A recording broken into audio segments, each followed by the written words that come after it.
Hello. Welcome. It is Thursday, November 25th. I hope everyone's having a good day out there. I fell asleep. Not gonna lie, that's what happened. I just straight up fell asleep. Sorry about that, everybody. But what you gonna do? Oh, right. So, I hope everybody's having a good Thanksgiving. Again, if you're observing it in whatever capacity that you are. And thank you for coming in and watching. I mean, you didn't have to, but thank you for being here. Today, my plan was to open up some magic cards because I've been holding off on this for a while. And now the problem right now, of course, is that I have everything all wonky. I haven't properly set up for this at all whatsoever. Oh, these are a bit loud. I am sorry.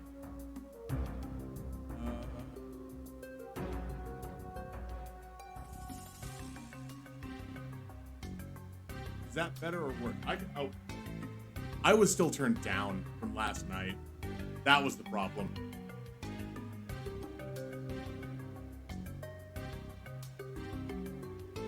Is that better now? Because I hadn't thought of checking that. Also, hi Dresden. How are you doing today?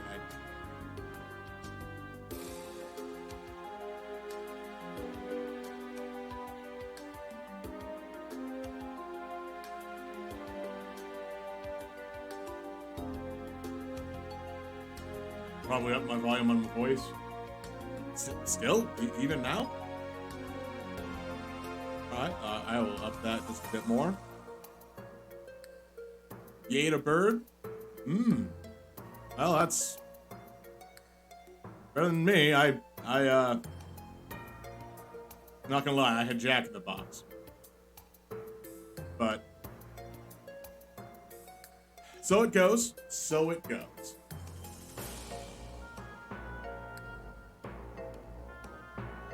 Okay, if this sounds good, then we'll go with this.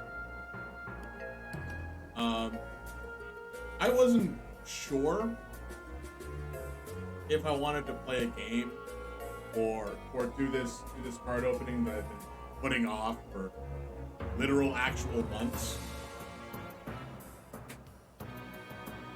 I figured, you know what? We're already procrastinating Thanksgiving.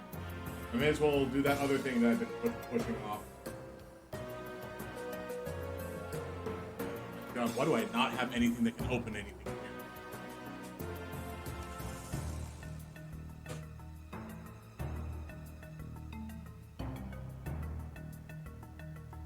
You know, if you're gonna do a thing that requires you have certain tools, make sure you have the tools. Like, oh, I don't know, a knife, a garbage receptacle. Don't think, oh, I'll wake up in 15 minutes after I set that alarm, and then just go with what you're gonna do, because you'll sleep past that 15-minute alarm. Yeah, I had an alarm set just to make sure I could get up and be prepared, clean up some stuff before I went live.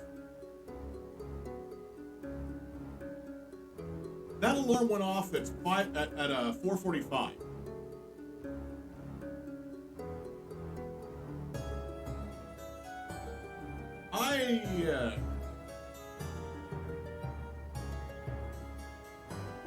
I just slept. So as of right now, the bucket that I usually use for garbage is full of the garbage from last time we did one of these, which was, I don't know how many months ago. I've never thrown it out. I've had to push all of my stuff back. Here, let me switch over to webcam real fast. I don't have webcam as a button. Why don't I have webcam as a button? All right, here's webcam. So, quick reminder that, you know, this is my actual mat that I have here the whole time. I didn't even grab gloves. I don't even have gloves right now.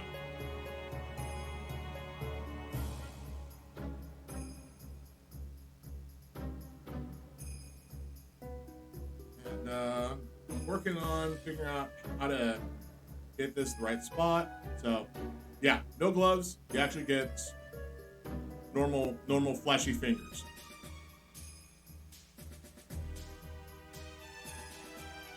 Hydrate and dihydrate. Oh boy, I should have planned this out a lot better. I shouldn't have fallen asleep. That was my problem. I fell asleep and was like, oh god, it's 5.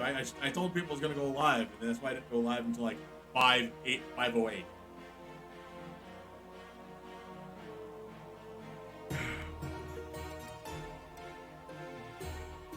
Well, the next time someone redeems that, I'll have to get up and go get more water.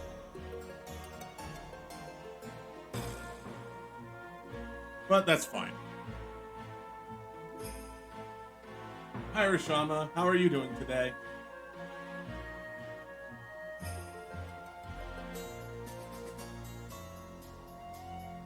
Alright, doing good, that's good. So, oh my goodness.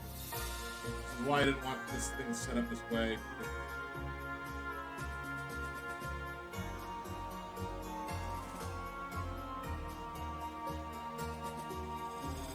You know what? Screw it, we're gonna do it this way.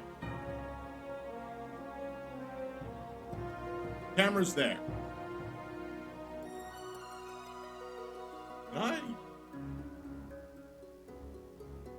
Can I rotate the webcam? This is gonna be really dumb, and I'm very sorry. No, I cannot rotate the webcam in post. Great, cool, perfect. Camera's not gonna be there then.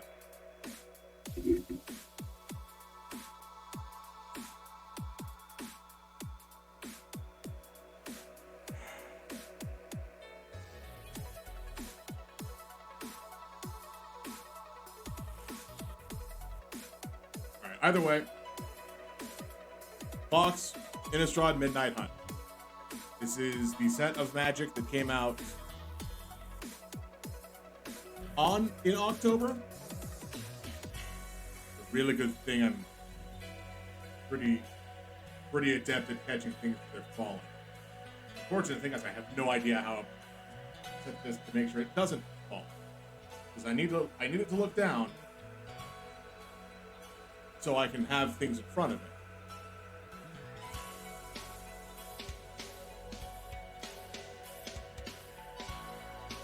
And,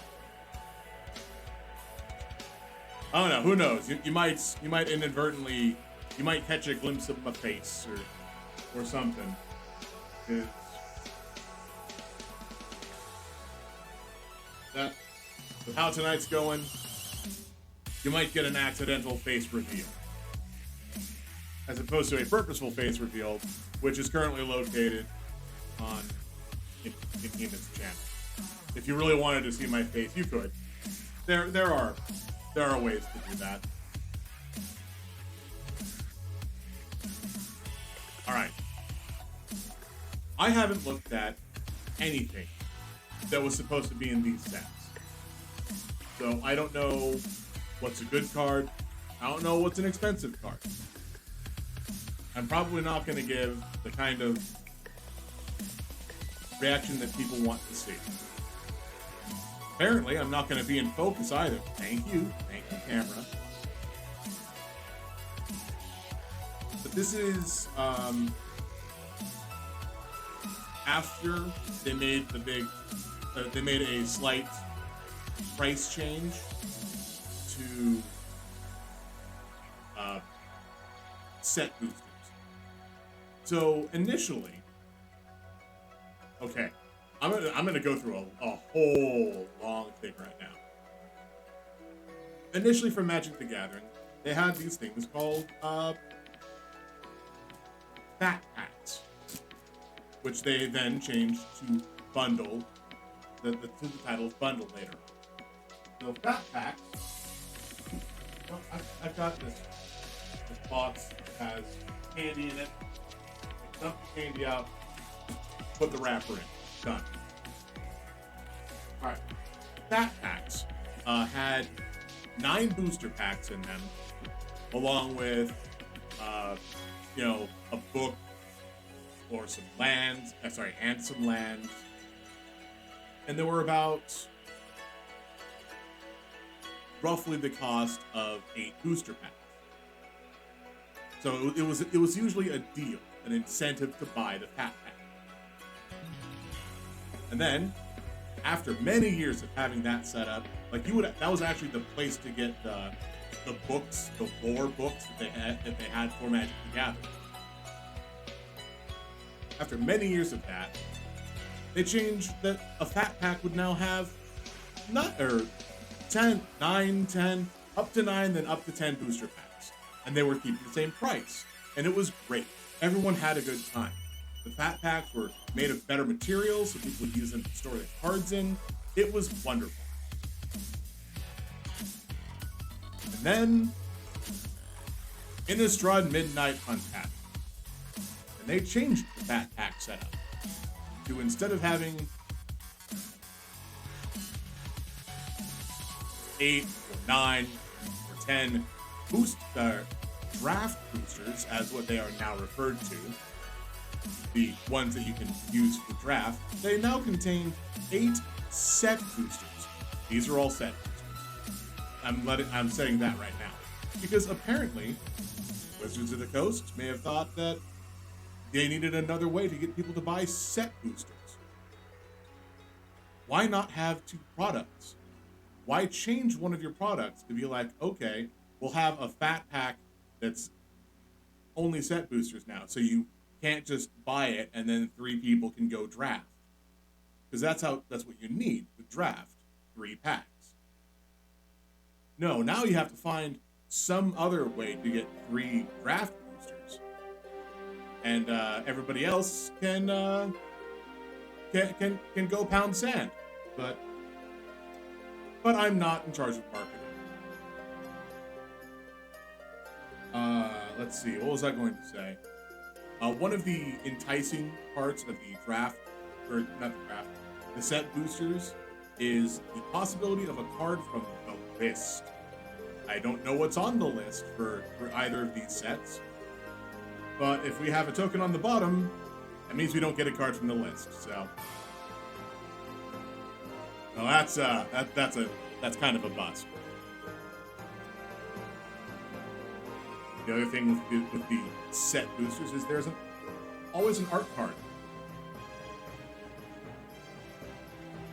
Yeah. Look at that big wolfy boy.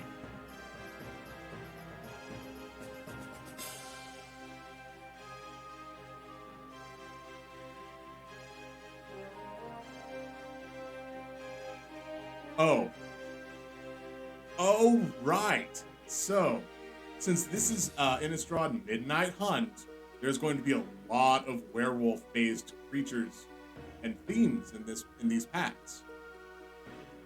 Whereas the next one, Crimson Vow, will be very heavy vampire.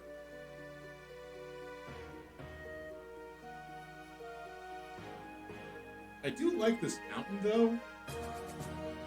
There's probably a reason to not use it, but I kind of like it. It's black and white, and I can't really get the light to bounce off it correctly. You can kind of see the red outline, or the fact that it's a mountain, is kind of embossed in there.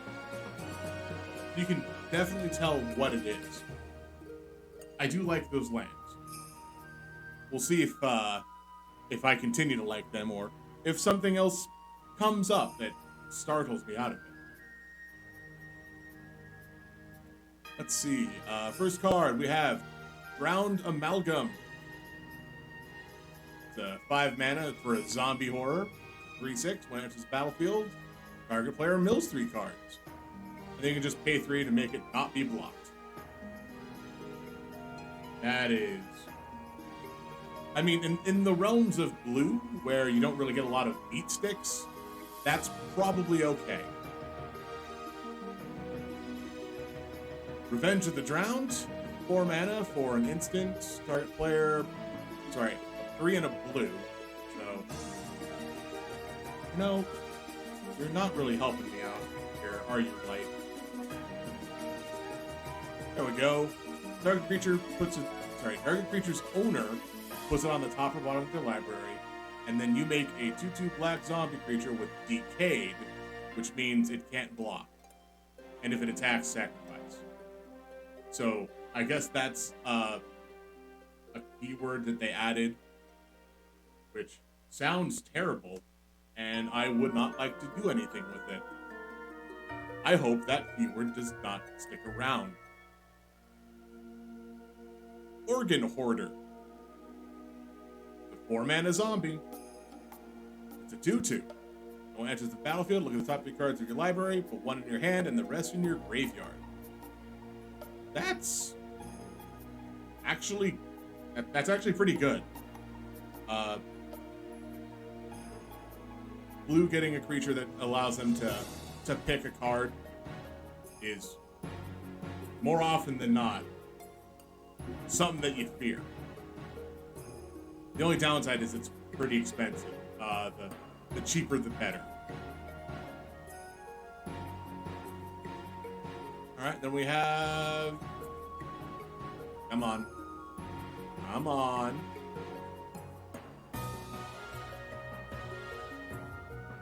Here we go. Return to nature. 2-mana instant. Destroy target artifact or enchantment, or exile a card from a graveyard.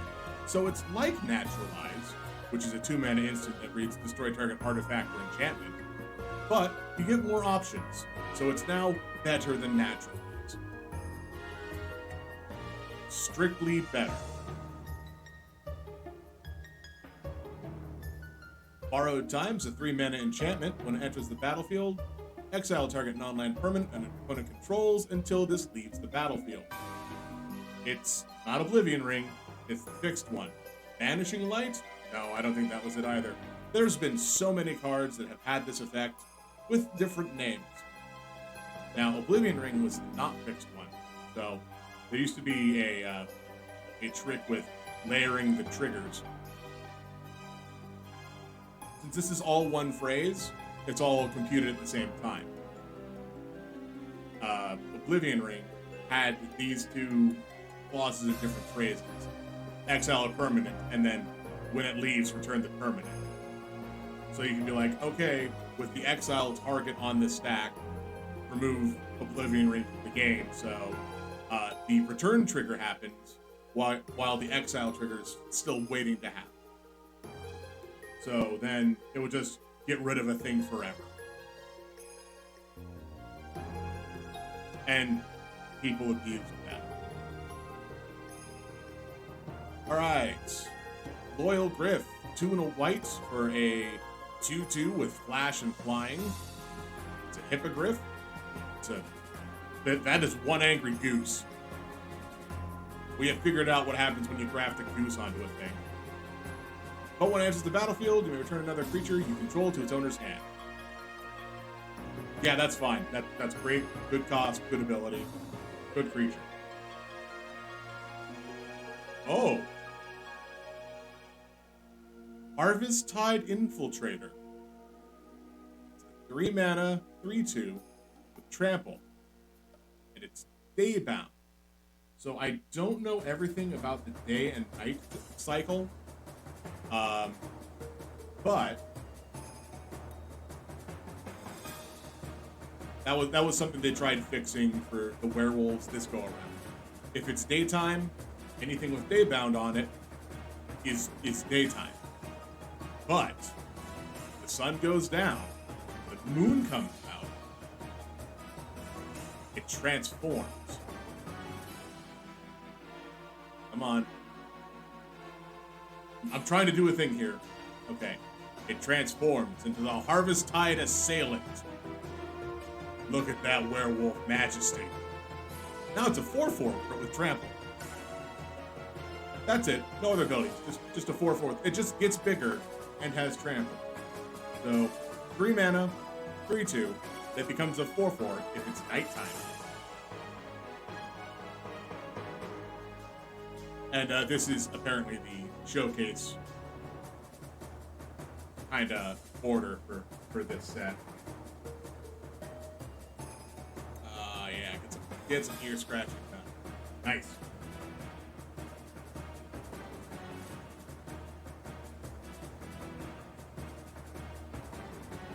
But werewolves were apparently not the only thing that could transform. Because here we have a Lunarch Veteran. Just a 1 mana 1/1. And whenever another creature enters the battlefield under your control, you gain a life. Great. They've reprinted Soul Attendant. There's a lot of Soul Mender. There's a deck called Soul Sisters that anytime, like, there's so many creatures, just like when a creature comes into play, gain a life. But what's this Disturb? You may cast this card from your graveyard to transform for its Disturb cost. Well, let's see what it disturbs into. Its Disturb is a Luminous Phantom. 1/1 with flying. Whenever a creature leaves the battlefield, you gain a life. And if it would put in a graveyard from anywhere, exile. That, I assume that's going to be a lot of the disturbed mechanic. Still, good card. Well, I would definitely see this seeing play.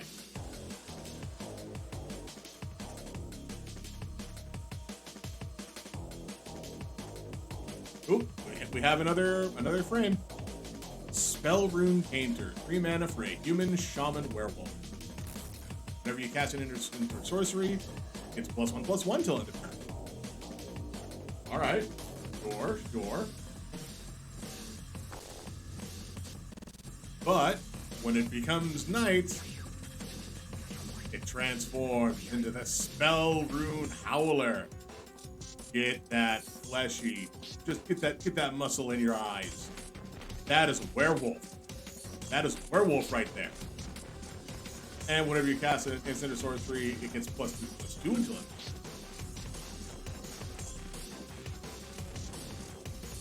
So a lot of times I have yet to see a werewolf that gets weaker when it transforms, even if it gets a super great ability. Alright, our rare is Can't Stay Away, a white and a black for return target creature with mana value 3 or less from your graveyard. It gains, if it would die, exile. And flashback. That's actually a good card. That's really good, actually. Super happy for that. The Coil, because I believe every pack has a Coil. Arrogant Outlaw, 3 and a black for a vampire noble. There are still vampires on Innistrad. This is reminding you of that. When it enters the battlefield, if an opponent lost life this turn, each opponent loses 2 life, and you gain 2 life. Meh. That is a pretty meh card. Okay. Alright. Work. A hand sword. Good.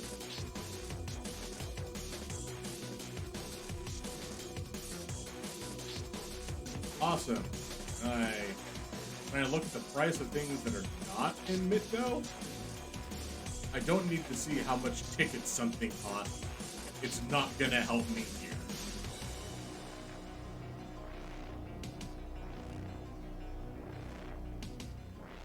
So what was that? Can't Stay Away.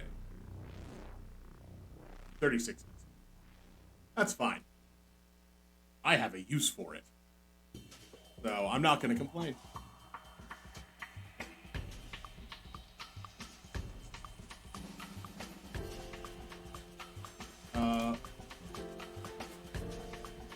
Second fun thing to note. So I bought these set boosters right around the time that people were all really questioning the Amazon shipping problem. Like, people would get sealed boosters, like factory wrapped sealed, and they would have been tampered with because of whatever reason. I don't know if that's been fixed. I haven't bought anything from Amazon, Magic related, for a while, so hopefully it has. I got a weird little mini game.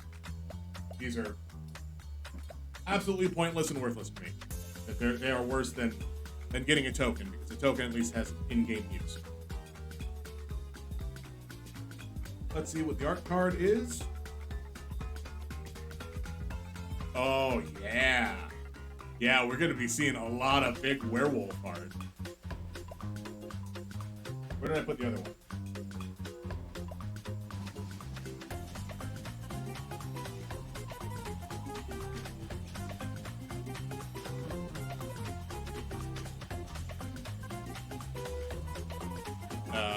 Land, of course, is the plains.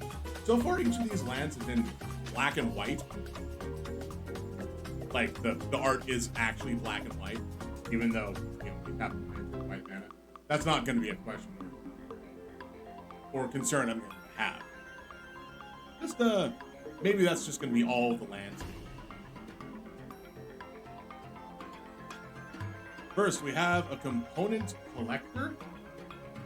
So 1/4 Homunculus for 3 mana. If it is neither day or night, it becomes day, which is good because the game starts at neither day nor night. So this is a way to start that kind of thing. And whenever day becomes night or night becomes day, you may tap or untap target non-land permanent. That is a very mediocre ability.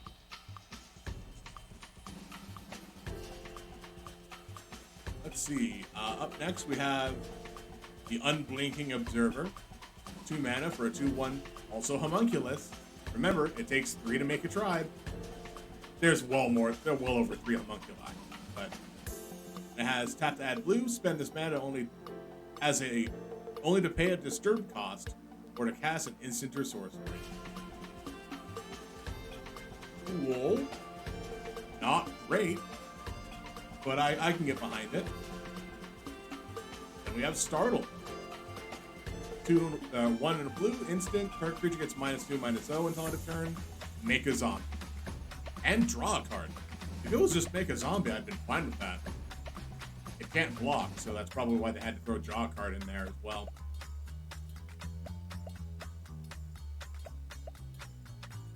I can think of a use for this card. I very much can.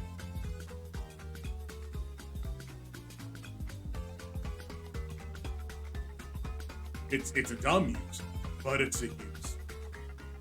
Alright, Eccentric Farmer. 3 and a green for a 2/3. When it enters the battlefield, mill 3, then put a land from your graveyard into your hand.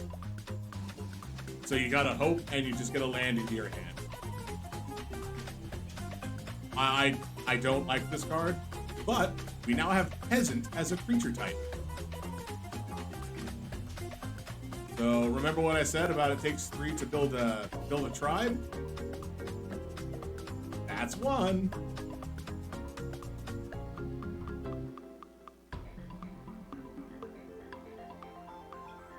Dualcraft Trainer, 4 mana 3/3 with First Strike. Okay, that's fine. In any of your combats, if you control 3 or more creatures with different powers, target creature you control gains Double Strike. Ooh. That's... I mean, a 4 mana 3/3 with Double Strike is about what you want. But this is a trigger ability that gives anything Double Strike if you meet the condition. I'd rather run something else.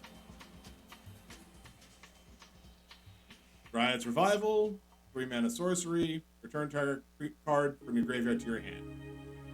With flashback. Nope. There are way too many cards that do the same effect for much cheaper. Like for 1 mana. Or for 3 mana and has as a body. Flashback means nothing in that regard.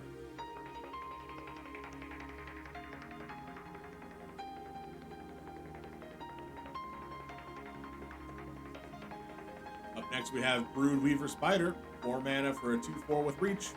It's a spider, and when it dies, it leaves behind a spider. It's the spider that's got spiders inside of it. Hope you don't step on it and release all the spiders.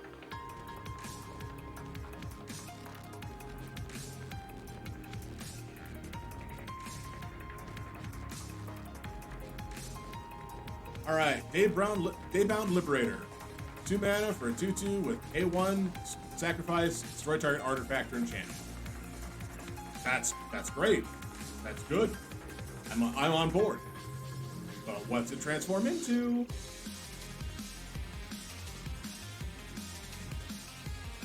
It transforms into a Frenzied Trap Breaker, which still has the A1 and sacrifice to destroy target artifact or enchantment, but when it attacks, destroy target artifact or enchantment defending player controls. Gotta bust those snares after all.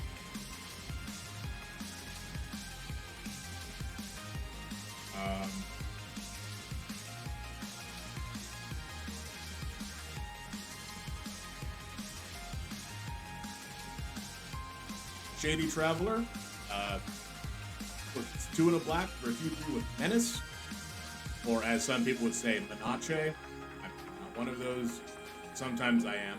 But it's Menace. Menace reads cannot be blocked by fewer than 2 creatures. Must be blocked by 2 or more creatures. But when it transforms, we get the Stalking Predator. The 4/4 with Menace.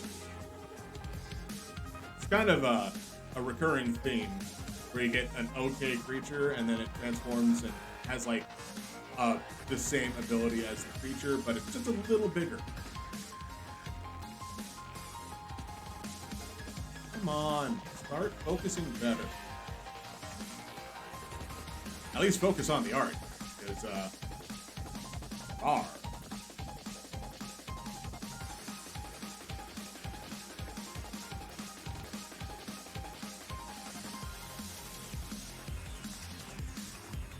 Oh, okay. Clear, Disciple of the Drowned.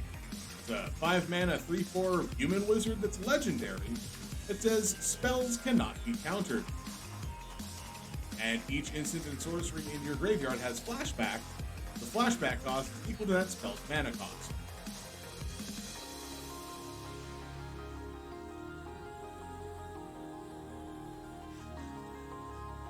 This sounds like the kind of thing that somebody would be interested in. Clear costs $8. I don't even have those sleeves that I usually put cards that have a higher cost than $5 into. I just don't have them. They're not here. So I did not plan this out at all. And then our foil is, look at that, a second copy of Can't Stay Away. This one's foily.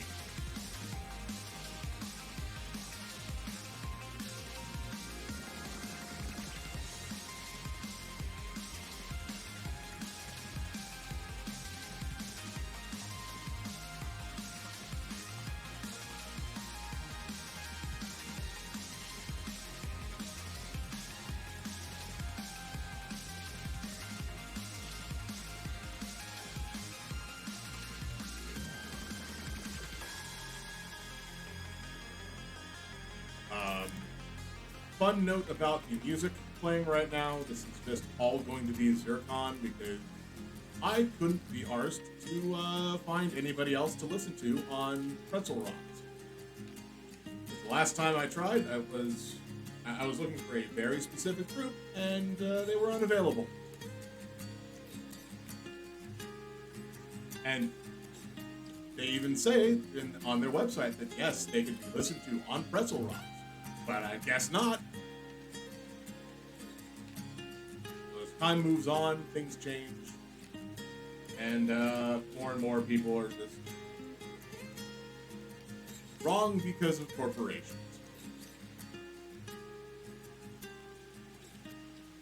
Ooh, you don't have a token this time, so it's a list card. The art is of the Creeping Inn. This is, in fact, an inn. Just walking around.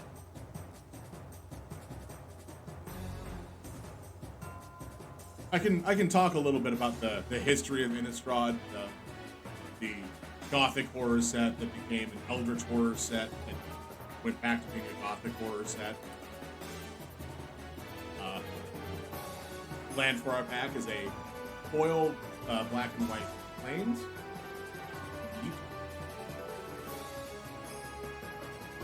So, initially, Innistrad was just like, there's zombies, there's vampires, there's ghosts and werewolves, and I think that was all the major races, tribes that they had. Oh, and humans. There were humans. Forgot about humans. How can I forget about the humans? It's all about the humans. But that was the first Innistrad, which kind of was an awakening of the plane. There was a lot of stuff going wrong, and then people were like, where's Avacyn? We need Avacyn. Avacyn was locked away inside of a thing called a Hell Vault, along with a giant demon. So, you know, you can't really pick and choose when you open something called a Hell Vault. But after that, and after whatever storyline actually happened on Innistrad, we left. And then we did some other stuff. And then we came back after fighting some ancient space entities called Eldrazi. The only reason I mentioned that is because one of the Eldrazi that we didn't fight on the plane previous to coming back to Innistrad was on Innistrad. Who'd have thunk? And she was getting her fleshy tentacles all over the place. Things were not morphing. They were melding. They were just getting rammed together. And at one point in time, an entire township became a shambling mass of flesh. The buildings included. So that's why the inn is kind of there. It's a remnant of the last time we were at Innistrad. Alright, are you going to actually focus in here? Thank you. But now we're back to the normal horror with tapping at the window. 2 mana for a sorcery, look at the top 3 cards of your library, you can put a creature among them in your hand, and the rest go into your graveyard. Kind of like that blue creature. Except this has to specify a creature. Nah. Again, better cards, cheaper, flashback doesn't really help.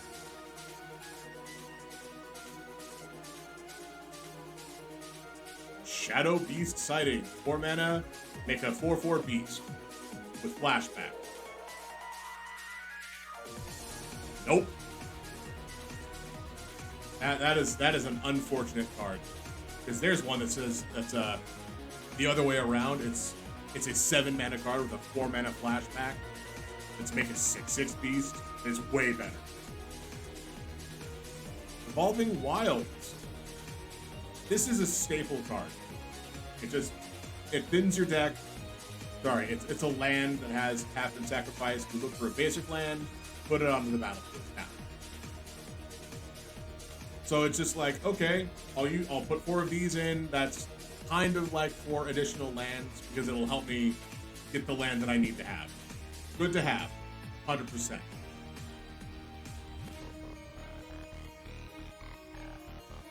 The Jack-O-Lantern. I really should have opened these last month around Halloween, but nah. So, Jack-O-Lantern, 1 mana artifact with pay 1, tap and sacrifice to exile up to 1 card from the graveyard and draw a card, or pay 1 and exile it exile it from your graveyard to add 1 mana of any color. So not or, it's an and. Either way, you want this thing to hit your graveyard. Okay. Alright, sure.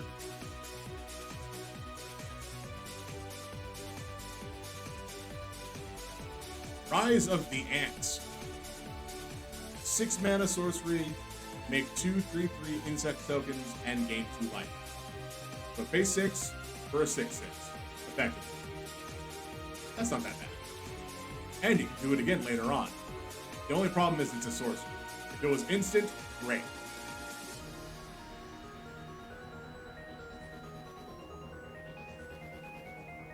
Turn the earth, single green mana, choose up to 3 cards in the graveyard, and then their owners shuffle them into their library.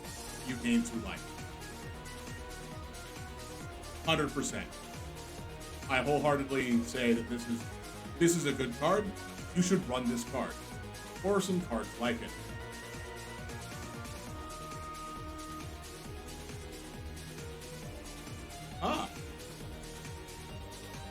Tovolar's Huntmaster. 6 mana for a human werewolf, which when it enters the battlefield, you make 2 green wolf tokens. It's also a rare, and it transforms into Tovolar's pack leader. When this enters the battlefield and attacks, you make 2 wolves. You pay 4, and another wolf or werewolf you control fights the thing. And it's a 7 set, as opposed to a 6/6. This isn't legendary. You can have more than one of these. The only downside is it is expensive. Mana-wise. It's 6 mana. But it comes in as 10 power and 10 toughness. And it transforms. Yeah, no, I'm all for big pack leaders. Fangblade Brigand. 3 in a red for a 3/4. Gets +1/+0 in first strike. But when it transforms to 4/5 with the same ability, or creatures you control get +2/+0 and just +2/+0. This is a mediocre, but it's uncommon. What do you expect? We have the Morning Patrol with the U. 3 mana with Vigilance and Disturb. It disturbs into a Morning Apparition, which is the 2/1 with Flying and Vigilance. And since it's disturbed, if it would go into a graveyard from anywhere, exile. It just comes back for a little bit.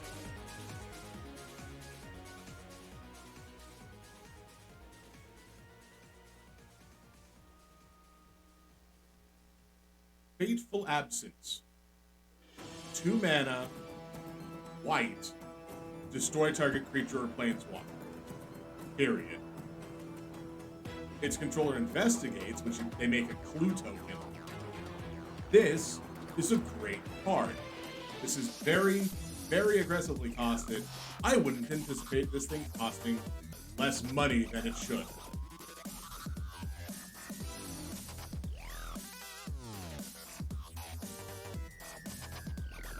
Hey.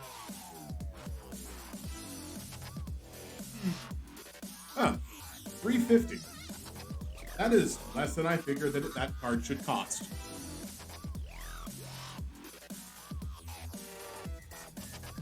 Blue tokens don't mean much in the grand scheme of things.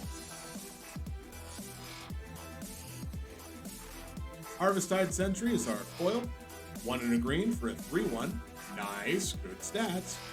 And at the beginning of combat, to control 3 or more creatures with different powers. This can't be blocked by creatures with power 2 or less.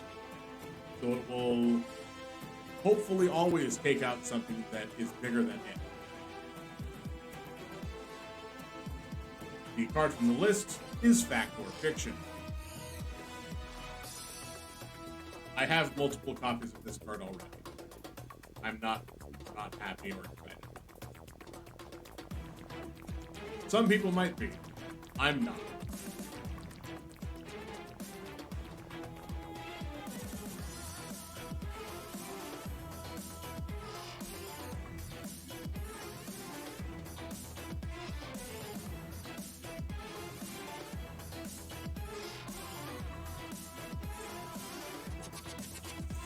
Why would you put a care corner on these packs? That's just a screaming way to destroy them, to destroy the cards inside. Also, these are weirdly like plastic and less foil, and it's just not. I'm not gonna open them that way again. That was too much effort. That could have just gone horribly wrong. The token is a 1/1 human token. He's celebrating. He's got his jack-o'-lantern. It's happy fun times. Where did I put token?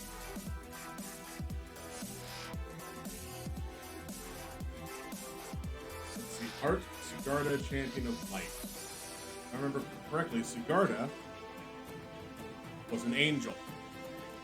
One of the last angels remaining on Innistrad. Because all of the other angels have died or fused into an eldritch monstrosity. But Sigarda remains. She's here to help you.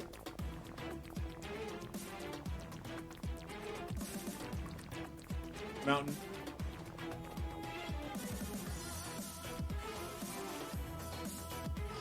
Alright.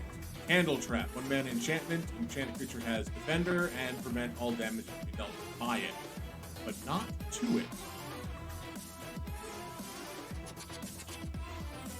And then Coven is if you have 3 or more creatures with different powers. Pay 2 and a white to exile the enchanted creature. Not good. Not great.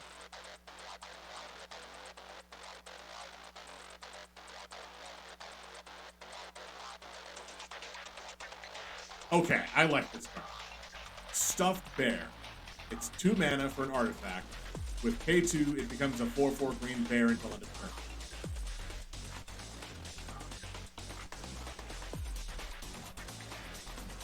It's the actual, haunted cabin trope.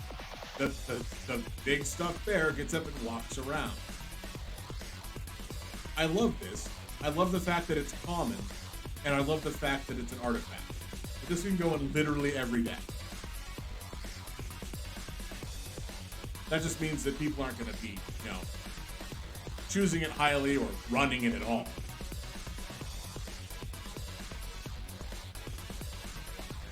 But yeah, no, great. Great card. Howl of the Hunt, 3 mana enchantment with flash, meaning you can play it at instant speed. When it enters the battlefield, if enchanted creature is a wolf or a werewolf, untap it. And enchanted creature gets +2/+2 and has vigilance, which reads does not tap to attack. Sure, yeah. If you're running wolves or werewolves, that's the kind of thing you want. Otherworldly Gaze. Look at the top 3 cards of your library, put 1 in your hand. Oh wait, no. It helps if I actually read the card. Look at the top 3 cards of your library, put any number of them in your graveyard, and the rest back on top. You don't even get to draw a card off. Nah. Some people will be like, yes, this is a fantastic card. You should always run it. I am very medium on that. But then again, I don't purposefully build graveyard-based shenanigans then. Winterhorn Blessing. Green and blue for a sorcery, put a +1/+1 counter on up to 1 creature. Tap up to 1 creature you don't control. And that creature doesn't... Okay, so put a +1/+1 counter on one of your creatures. And then sleep an opponent's creature. Sleep being tap it doesn't untap during its controller's next untaps. Okay. Yeah. Alright, sure.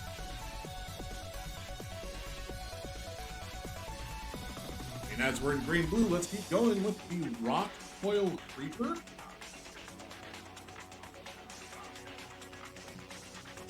Two mana, 2/2 plant orb.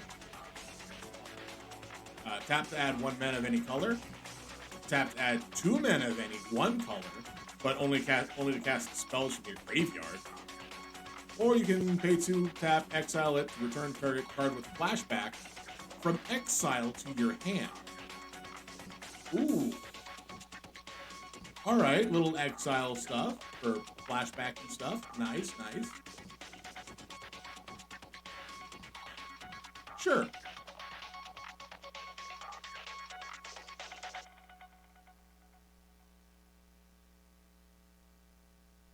Dawnheart Rejuvenator is a human warlock. So I guess this card frame isn't strictly designed for the werewolves.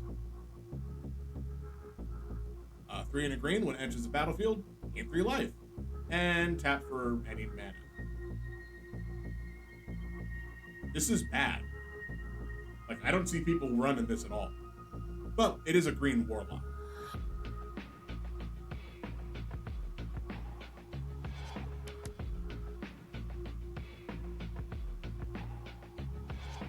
Ecstatic Awakener, 1 mana for a 1/1. With pay 3 and sacrifice another creature, draw a card, then transform this card. Activate only once each turn. That must mean the other side's not much to scoff at. Oh, it's just a 4/4. It's just an awakened demon. Nah.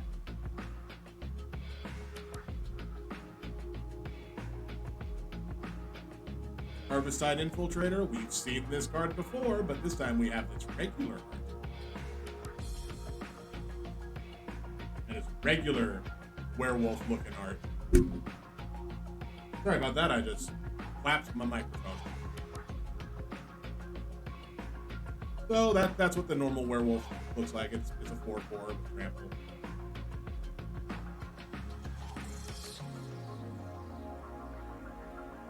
All right. Graveyard Trespasser. 3 mana for a 3/3 human werewolf. So many werewolves. Ward, discard a card. Now, Ward is pay this cost. Otherwise, it's if you were to target this card with a spell or ability, you must pay this cost. Otherwise, it's countered, or this is an additional cost to target this card. So if you wanted to target this thing with a kill spell or anything, you have to discard a card. When it enters the battlefield or attacks, exile up to 1 target card from the graveyard. If a creature was exiled this way, each opponent loses a life and you gain a life. That's okay. Like a 3 mana 3/3 in black with that ability, fine. Yeah, that's not bad.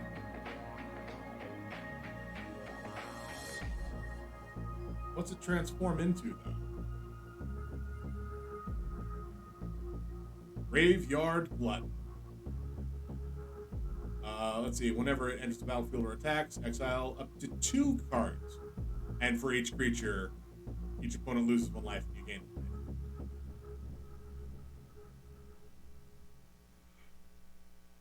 Didn't really stick the landing. Not gonna lie.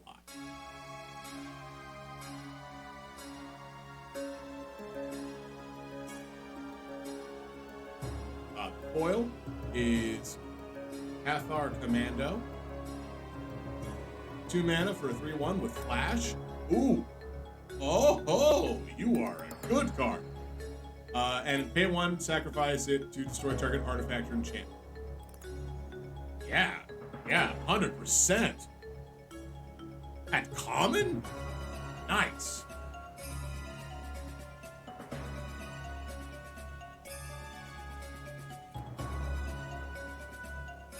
Ah, we have another card from the list.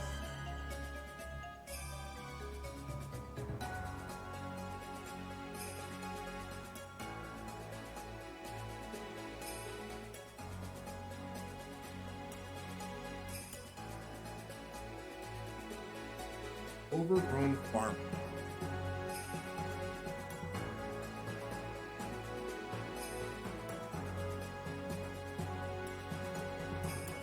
Okay, yeah, that's pretty overgrown.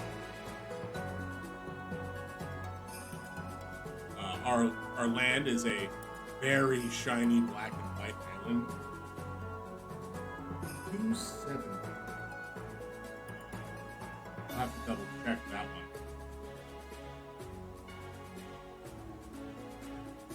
So a lot of times people put the varying values of what card is good and what card is expensive. Specifically, a lot of people put a lot of monetary value on islands because people like having their blue decks and making them look as nice as possible.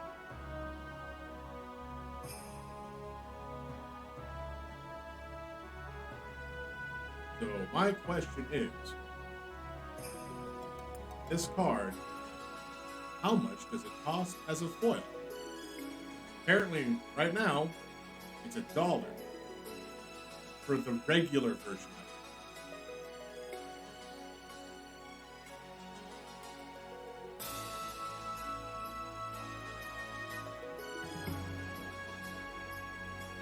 I'll just open up more tabs. Why not? Coil is almost free for a basic land. Things that people do.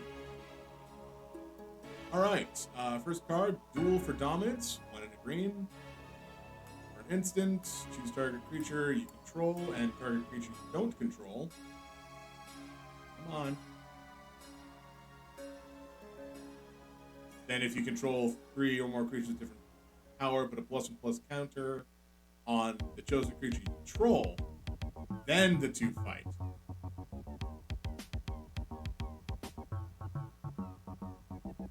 Alright, I mean, okay.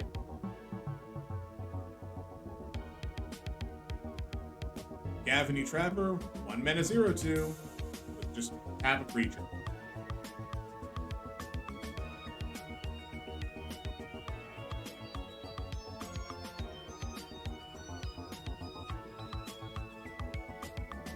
Moonranger's Slash, 3 mana, costs 2 less, it's nighttime, and it deals. Oh, this is actually just Lightning Bolt if it's nighttime. Yeah. Ooh, yeah. Oh, absolutely.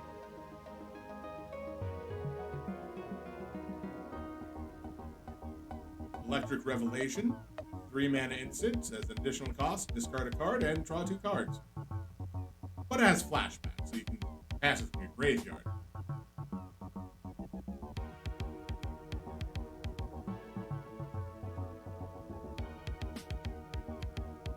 I don't have a lot to say about that one. There are, again, way better cards that exist that are cheaper and do more. For the draft environment, it's probably fine. Phantom Carriage. 6 mana, 4/4, Flying Spirit. Enters the battlefield, search your library for a card with flashback or disturb, put it into your graveyard. Huh. Neat art, though.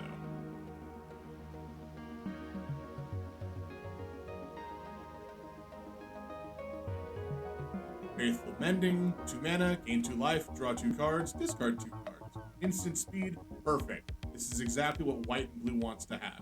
You can do this during your opponent's turn, and they can't stop you. Or they could try, but you're just going to untap during your next turn. Hound Tamer. 3 mana, 3/3, already good. With trample, even better. And pay 4 to put a +1/+1 counter on a thing.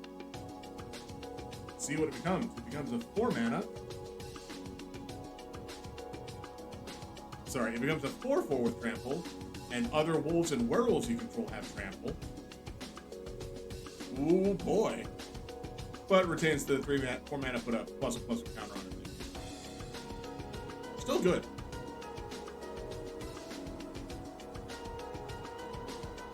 Still very good.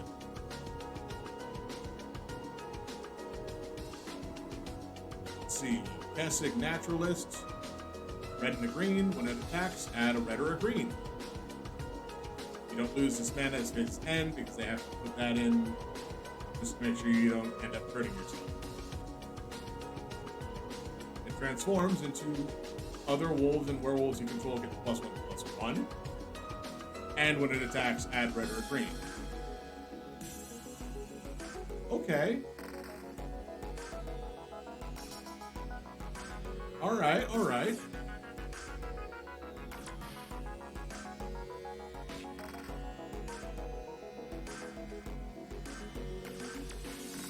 Tireless Hauler.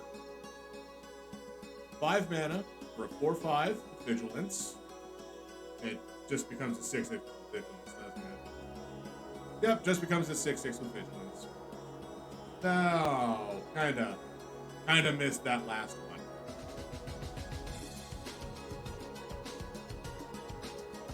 Alright, Issa, Glorious Resurrector. 4 mana for a Human Wizard. 4/4, 4 mana 4/4 in black, that's pretty good.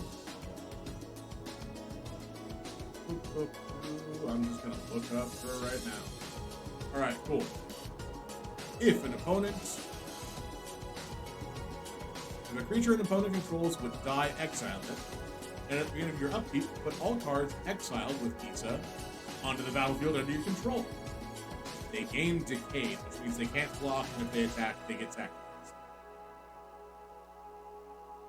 Yeah. That's pretty good. Pretty good. Coil is Rotten Reunion. 1 mana for an instant. Exile a card from a graveyard. Make a zombie that has Decay. Sure. Are you serious? This is not a card from the list. This is a double-faced placement card that you can run in your deck to notify what the card that you're supposed to be running is.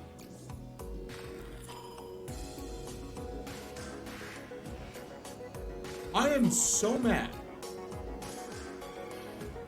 So mad right now. Why would they not have this in back? Why would you not have this part facing out just to be like, yes, that's right, that's the token slot? No, you have the regular magic card back facing backwards. This whole pack, I was thinking, oh, this is going to be something big, this is going to be something big. I can see the art around the outside, it's going to be something big. No. No, it's not. I'm disappointed now.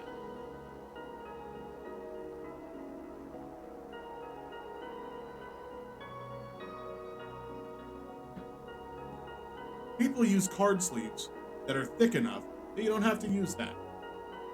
People don't. I mean, it has its place. It has a reason. But when that reason is just like, well,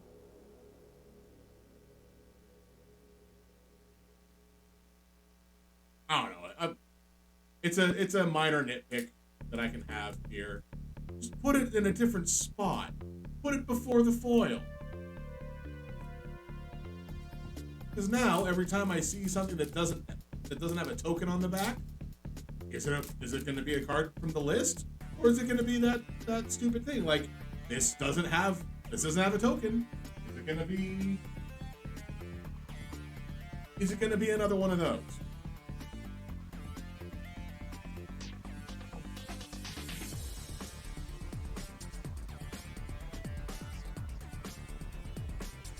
All right. Art.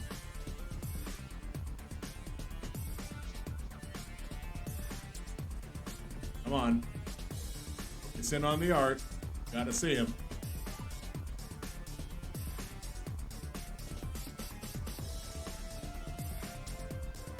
Nice. Now, who is he? Jadar, Ghoul Caller of Nephalia. Land is a Coil Plains. Plains not going to be nearly as expensive as Islands are, so I'm not even bothered looking up what the Coil Plains is. Let's see. Homestead Courage, 1 mana sorcery, put a +1/+1 counter on a creature, gains vigilance until end of turn. Ooh, okay. That's actually pretty good.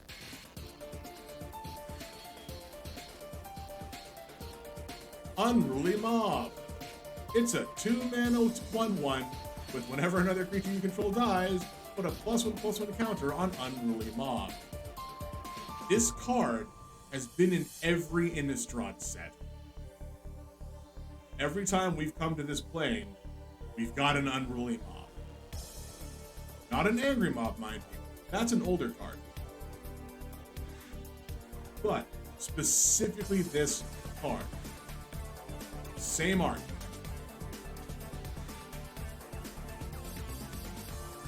Probably different flavor text, but same art.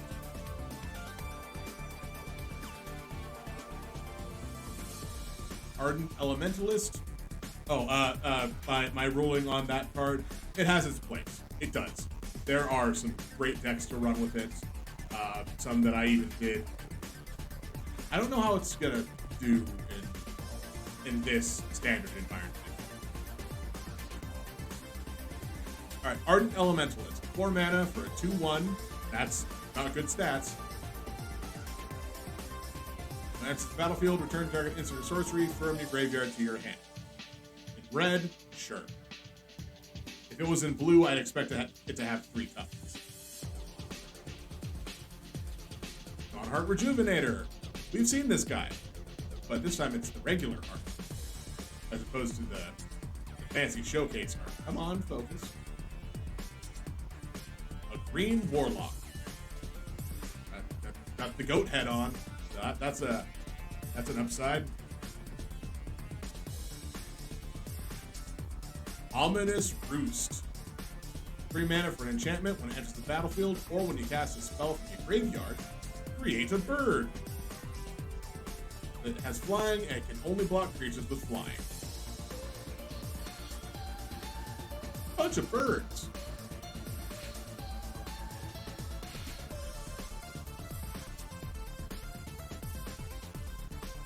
Scab Ranter. Now the Scabs were the blue zombies. So we got somebody that's dealing with zombies. So 2 mana for 2/1, tap 3 untapped creatures to control to tap a creature. Oh, she is not good at wrangling.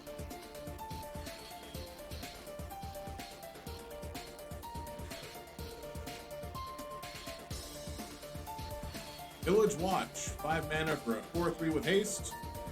And when it transforms, it becomes a 5/4. With wolves and worlds you control have haste, including itself. The Village Reavers. I mean, sure. Handle Grove Witch. 2 mana, 2/2. This gains flying if you have cover.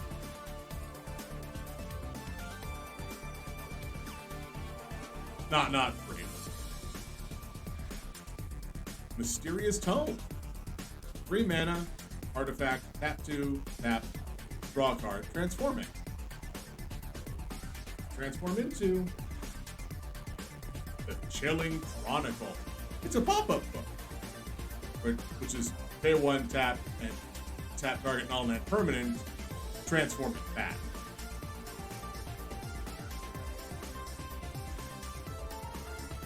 And the Rite of Harmony. 2 mana instant, whenever a creature or enchantment enters the battlefield under your control this turn, draw a card. Oh. That's spicy. Also not expensive, so I thought that was going to be really good, because it's basically just 1 mana more for a different, for an older effect. Tavern Ruffian. 4 mana for a 2/5. 2/5? Oh god, you're never gonna see play. What do you transform into? A 6/5. You're still never gonna see play.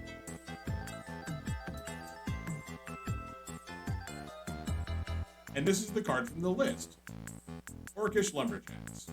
Single red mana, tap, sacrifice a forest to add 3 mana in any combination of green and or red to your mana pool.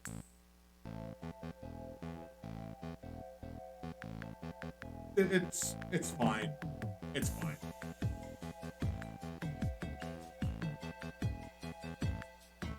It's used to get a bunch of mana very quickly.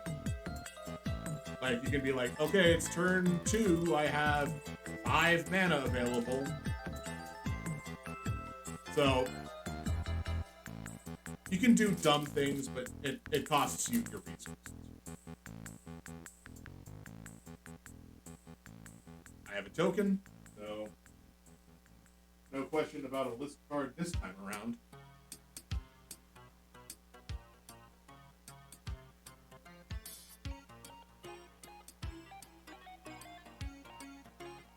The art is for Ritual Guardian.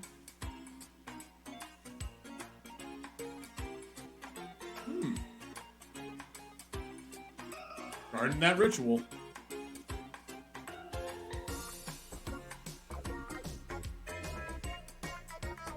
Got Island, same same kind of shtick. This one's not foil.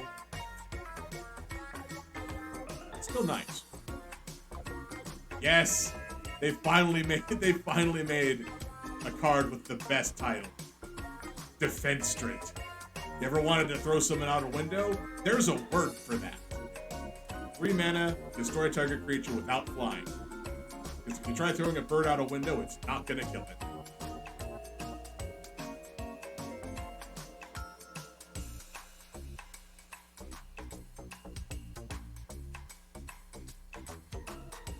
Raise the effigy. They're just burning that wolf pyre. Destroy target artifact, or a thing gets +2/+2. For 1 mana at instant speed, fine. It's fine. Handle Cavalry. 5 mana for a 5/5, sure. It gains trample if you have things with different power.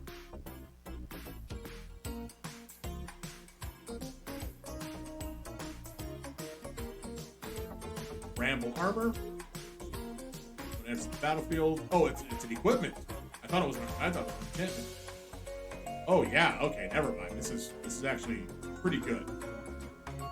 So it's just 2 mana, give a thing +2/+1. But if that thing dies, you'll have to pay 4 mana to give another thing +2/+1.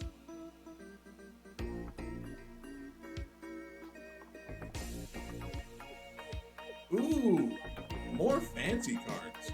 We have Vivisection. 4 mana blue sorcery. As an additional cost to cast this card, sacrifice a creature, because it's not going to be alive after you vivisect it, to draw 3 cards. With blue making as many of those 2/2 drowned zombies, sorry, decayed zombies, you're going to have some creatures to sacrifice. This is fine.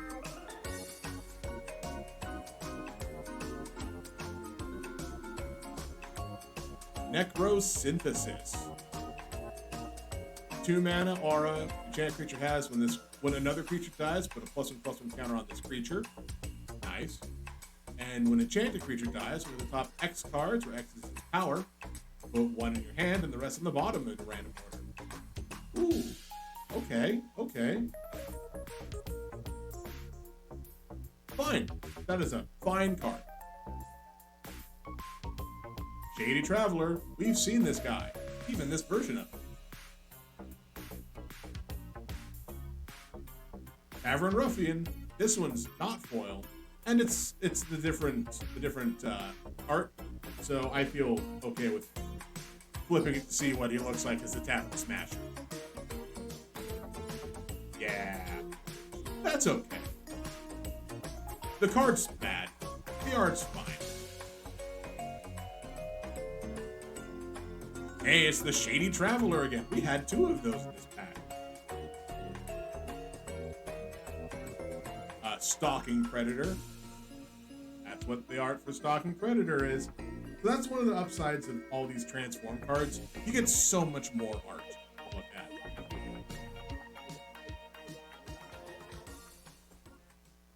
Dennick, IS Apprentice. 2 mana for a 2/3 with lifelink. It's looking good right now. Cards in graveyards can't be the target of spells or abilities, and it has Disturb, which is when it can be played from the graveyard for different effects. So the different effect is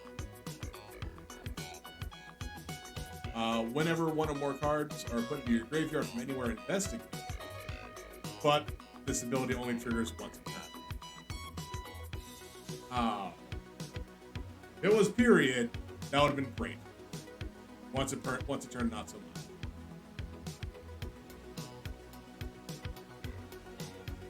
Well, I'm not going to sleep tonight. We have the Falcon Abomination. 3 mana for a zombie bird. It's a 2/2. That is not good.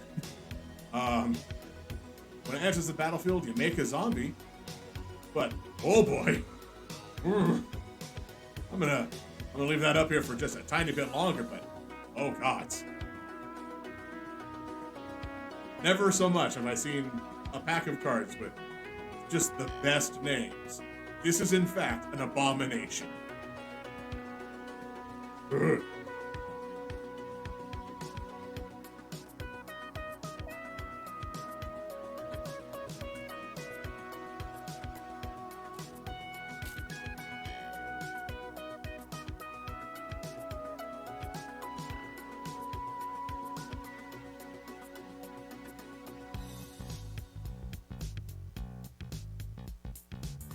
We do finally see a zombie token with Decayed.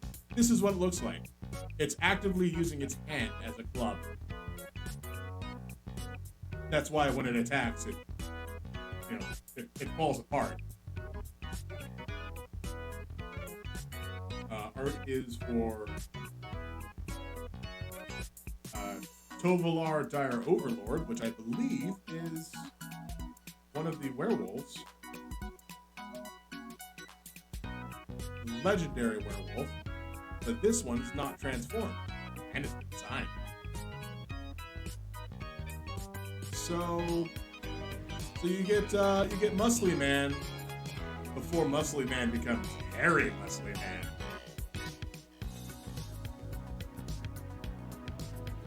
We've got Swamp, Black and White Swamp.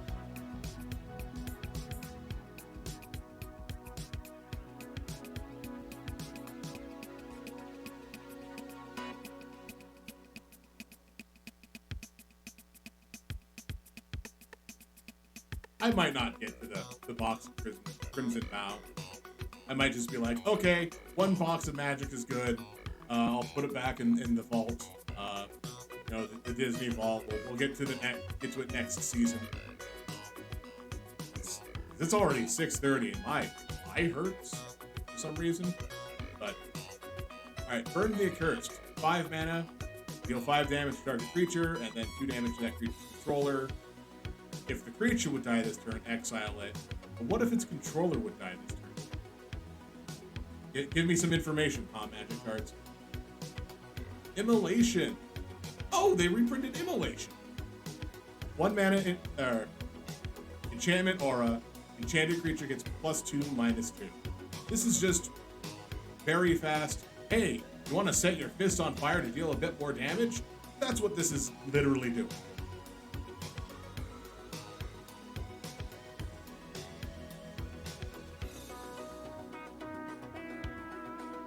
Brimstone Vandal, 3 mana for a 2/3 Devil with Menace. And if it's neither day or night, it becomes day. It starts the day-night cycle. And whenever day becomes night or night becomes day, it deals 1 damage to each opponent.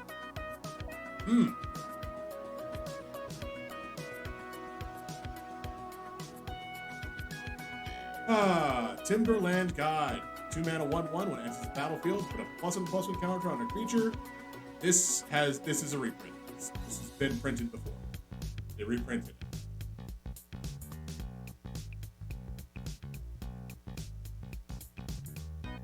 Morbid Opportunist. 3 mana 1/3 whenever one or more other creatures die, draw a card. But this ability triggers only once each turn. That's unfortunate.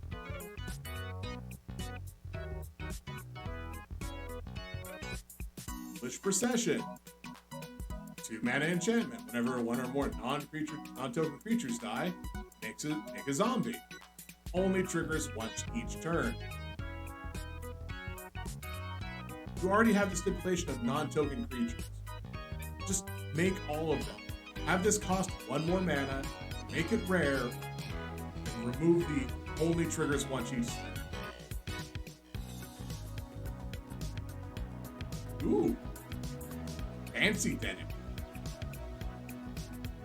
I mean, we've already seen Dennet, but... And then there's its spirit.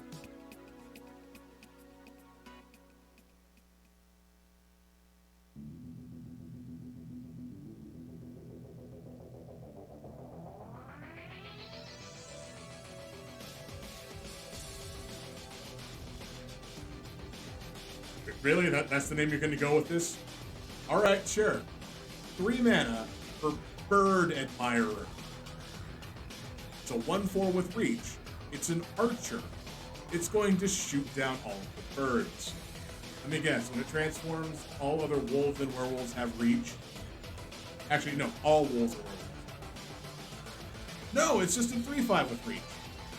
The Wing Shredder. That's worse. I would have much rather it given every wolf and werewolf reach. And we've seen the Harvest-Tide Infiltrator. We've seen it many times.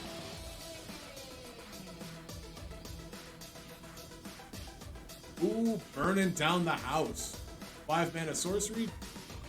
Either deal 5 damage to each creature, each planeswalker, or make 3 1/1s with when this creature dies, deal 1 damage to the target, and they gain haste. I'd rather just deal the 5 damage to each creature and each planeswalker. That's acceptable. This second option is pretty garbage.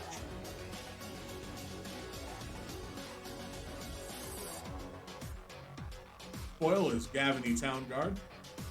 3 mana for a 3/3 with Ward 1. Sure, it's fine. When day becomes night, or night becomes day, blah blah blah. Look at the top 4 cards of your library. You may put a creature with mana value 3 or less from among them in your hand. Rest on the bottom. 3 mana, 3/3. That's fine. So the other reason I'm questioning whether or not I was going to open the other box is I've only opened like less than 10 of these packs so far. I'm not even a third of the way done with this box.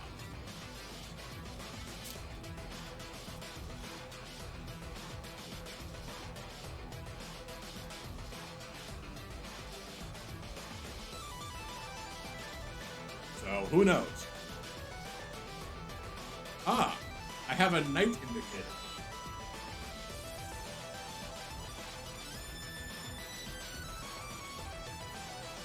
So if it's night, as it becomes night, transform all daybound permanents. Permanents enter the battlefield nightbound if they have the option. If a player casts at least 2 spells during their turn, it becomes day next turn. But if it's daytime,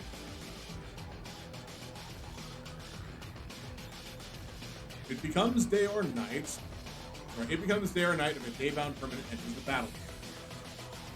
The player casts no spell during their own turn. Oh, that's a change. All right, so if a player casts no spell during their own turn, so if I have my turn, I cast 0 spells, day becomes night. Just period. So what used to be the case was the old werewolves would transform if no player cast a spell during the turn. No player cast a spell, not just you. Your opponents couldn't cast a spell during that turn either. And then they would transform back if a player cast 2 or more spells, or just if 2 or more spells were cast. It was a lot easier to transform the werewolves than it would appear. Moonrage Brute.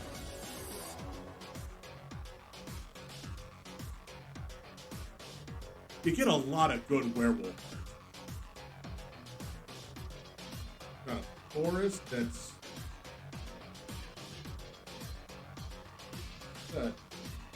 somebody already crunched up the bottom of this forest. Like, I'm not sure if this will show up. There is a literal actual crease right there. Somebody has already crunched up the bottom of this card. But not the pack, just this forest.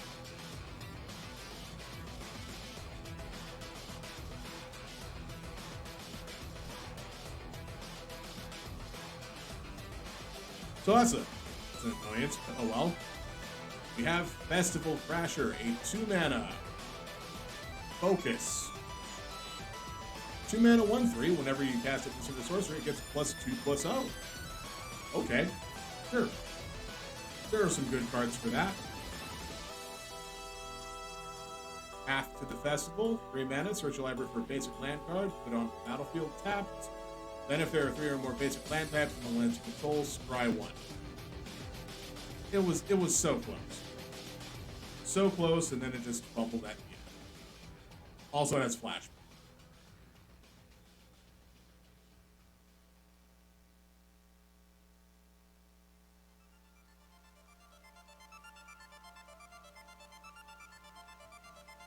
No Way Out.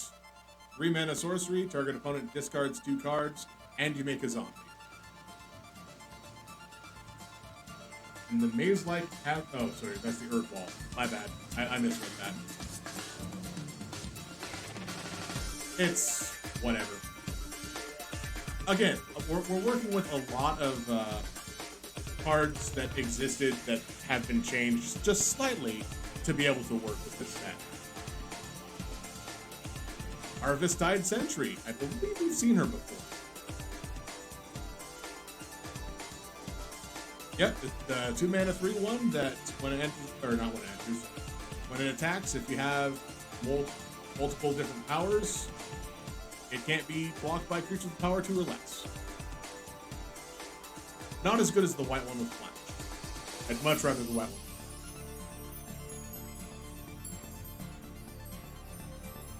Blade Stitch Scab. 2 mana, 2/3. Okay, 2 mana, 2/3. First off, great. Secondly, other zombies you control get +1/+0. Perfect. Get a second one of these out, you got 2 3/3s. Yeah, that's just good. It's not. I mean, I keep referring to other older cards, but that's good, especially with all these decaying zombies that keep getting made. Corpse Cobble. Good name. 2 mana instant as an additional cost. Sacrifice any number of creatures. Make an XX blue and black zombie creature token with menace, where X is the total power of sacrificed creatures. You just slap them all together. Slap them all together and then put on a saddle.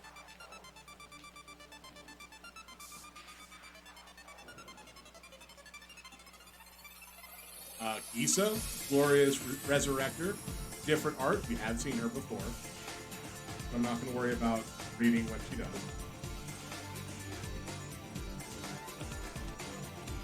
Baithook Angler. It's a 2 mana peasant. With Disturb, and when it becomes Disturbed, it's just has flying. Becomes a 1/2 instead of a 2/1.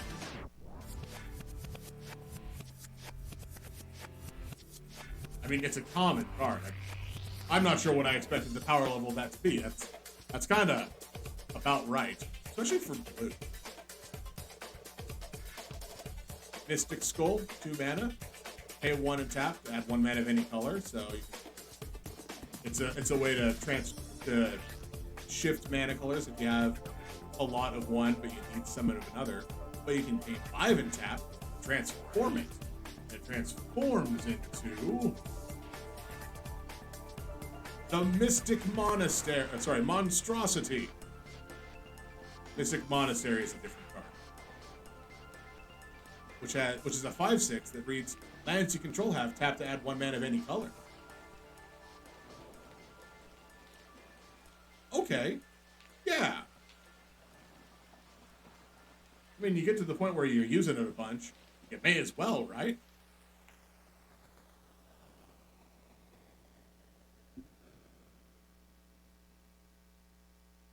Oh. The rare is the Mask of Grizzlebrand. Grizzlebrand is the giant demon that was trapped in the Hell Vault with what was her face? The angel lady. The angel lady whose name I cannot remember.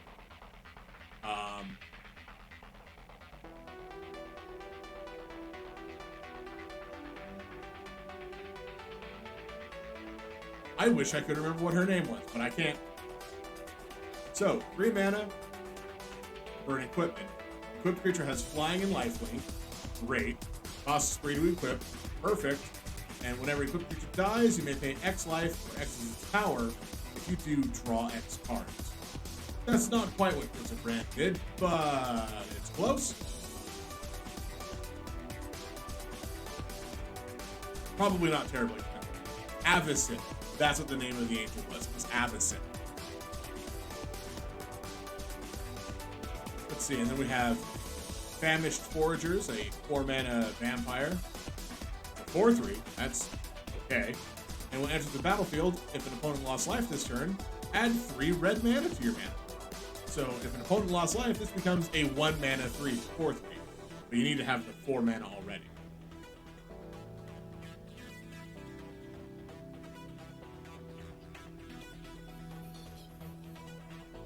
You know what, I'll check it. It's not going to be much. Yeah, it is not even at all. Looks like there's not a lot of high-value cards that I've been opening so far. Or at least that I'm aware of. Maybe there aren't that many high-value cards in this set at all.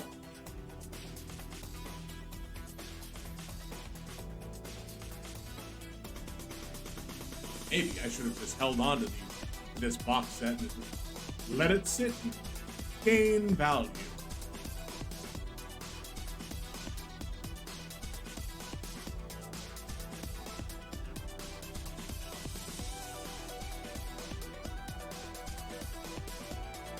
But, well, what's the point in that?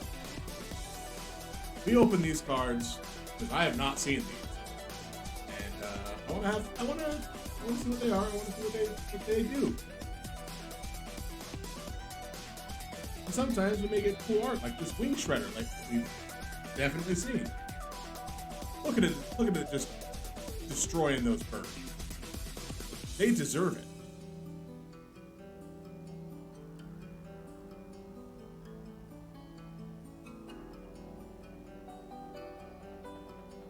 Land is a mountain.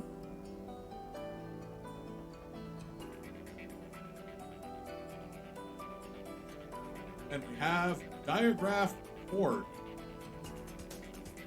It's a 5-mana 3/4 zombie. When it enters the battlefield, you make 2 of the zombies brigade. And if you do, exile 2 target cards from the graveyard.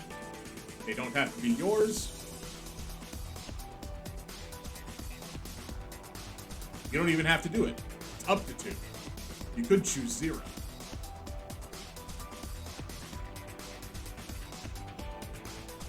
Eaten Alive. 1 mana, sorcery. So additional cost, sacrifice a creature or pay 4, making it a 5-mana sorcery, to exile target creature or planeswalker.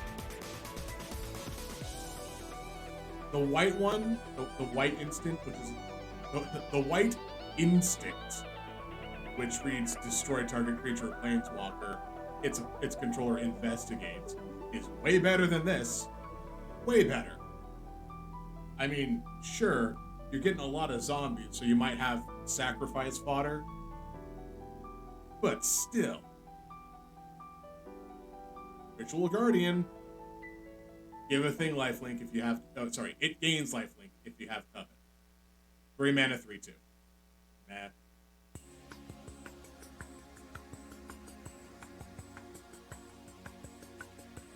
Edge Witch's Mask. 1 mana for an equipment. Equipped creature gets +1/+1. It can't be blocked by creatures with power 4 or greater. Oh. Oh, that's a spice.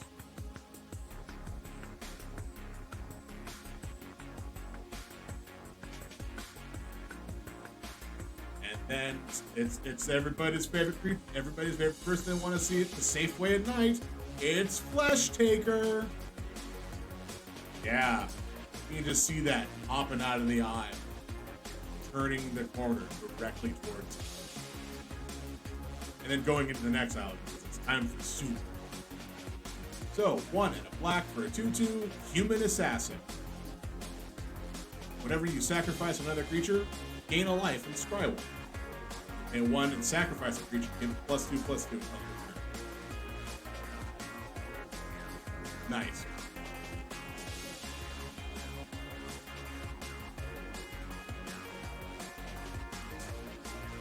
Audric's Outrider. 4 mana for a 2/4. Whenever it or another creature dies, put a +1/+1 counter on a creature you control.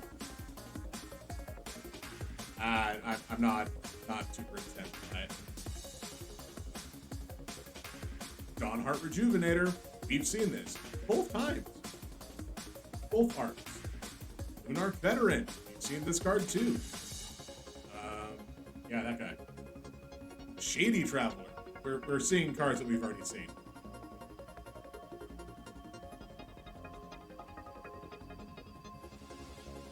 Well, at least the naming is good. Slogurt, the Overslime. 1, a green and a blue, for a 3/3 legendary ooze with trample, and whenever land is put into your graveyard from anywhere, put a +1/+1 counter on this. Remove 3 +1/+1 counters from it to return it to its owner's hand, and when it leaves the battlefield, return up to 3 lands from your graveyard to your hand. There's probably some things that you can do. I don't know what they are. Because I don't know every card. I make sure not to know every card because I like to be surprised sometimes.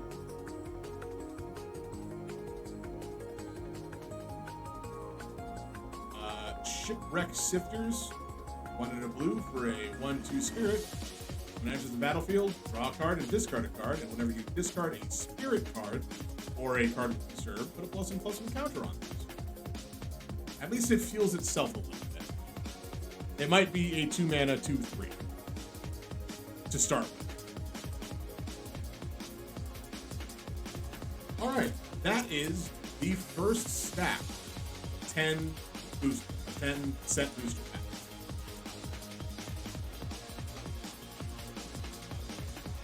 Doing good so far. I mean, I haven't checked monetarily. We have only opened one of the high cards, and that was the one that costs $8. We'll see if we get any further than that. Also, I'm going to actually do a little bit of cleanup right now. I don't think we opened a single mythic rare. They're all just regular rares. Oh no, that's a lie. We opened one. We opened Lear, Disciple of the Drowned. The one that costs $8. So. Alright. Time to put away a lot of these superfluous cards that I've got lying around that I don't really need to have out.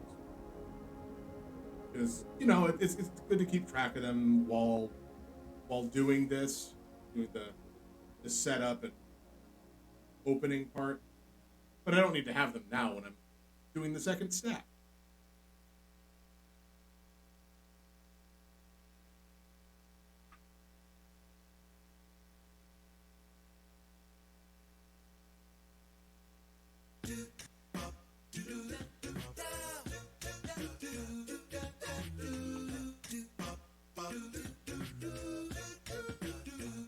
Making sure I didn't put anything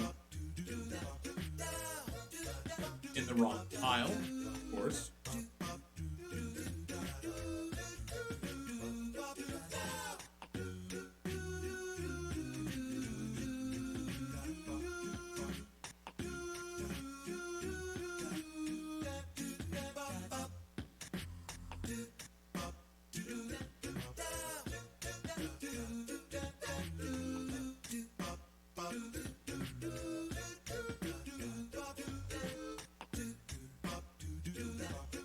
There we go. Alright, so.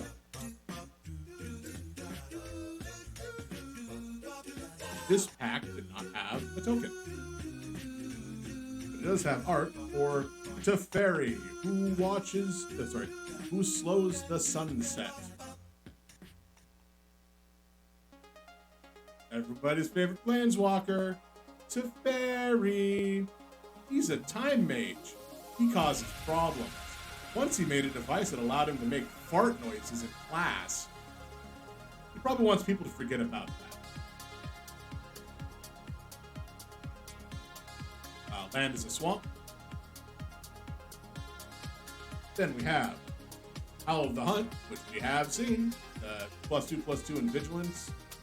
It would focus in again. Come on. There's words here. There we go. Howl of the Hunt. We've already seen this. Ghoul for Dominance. We've seen this one too. Put a +1/+1 counter on a thing. Possibly, or just have it fight. Overworldly Gaze. So many gaze. Seen it as well. Electric Revelation. We've seen all of these cards. Every single one so far. Late Stitched Scab. That's the one that gives zombies +1/+0. Corpse Cobble. Why not? Let's get another copy of this one as well. The Flesh Taker. Sure. Let's just throw all of my doubts in how fast these stacks are going to go right out the window. Every single card, one we've seen. I don't need to explain it too much. Outland Liberator. We've actually seen this card too, but this is separate art, so I do want to showcase the other side. She does look nice though.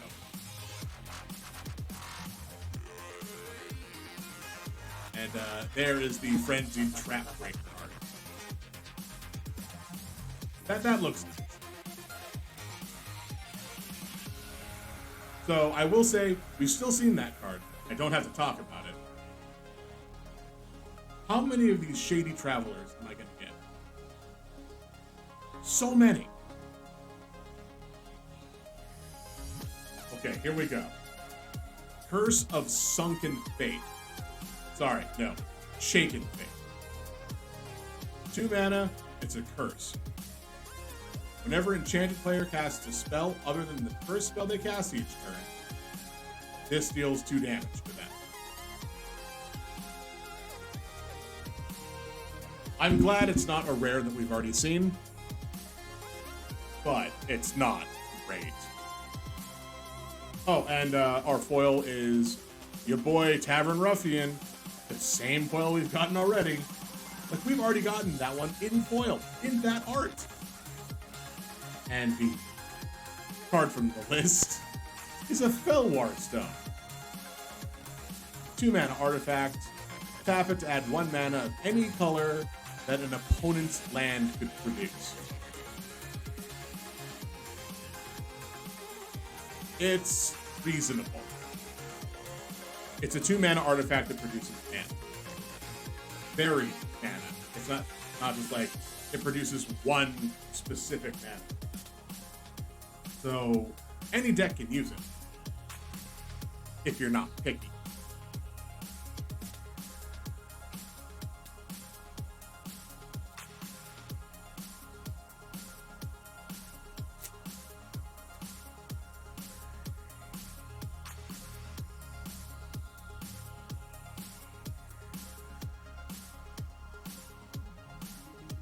Zombie token. The art is Faithful Mending.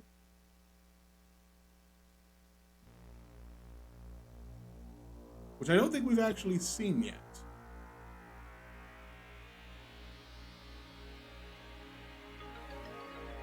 Come on.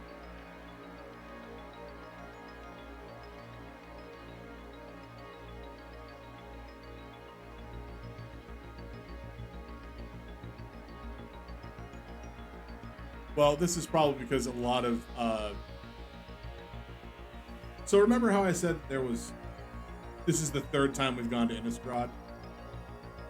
During the first 2 times, there was faithless looting. Because, you know, people were out of faith. We have a foil island. I didn't look up how much this one was, because this is the other island. Probably another pretty penny. Gavany Trapper. I think we've already seen this one. Yeah, it's the O2. Moonrager Slash. Lightning Bolt if it's nighttime. Homestead Courage. Definitely seen this card. Ardent Elementalist. Yeah. I'm sorry if you're just showing up now and I'm not explaining these cards because, I mean, over the last 2 hours, we've seen all of them. If you have any questions about what a card does, feel free to ask. I will do my best to explain or go back. Audric's Outrider. Seen them too. Rite of Oblivion. We have not seen this card, finally. White and a black for sorcery. As additional costs, sacrifice a non-land permanent to exile target non-land permanent. Alright, fine. Way better than paying 5 life for kind of the same effect. Harvestide Infiltrator becomes a 4/4. We've seen that one so many times. Lunarch Veteran. It's the Soul Mister once again. He's back.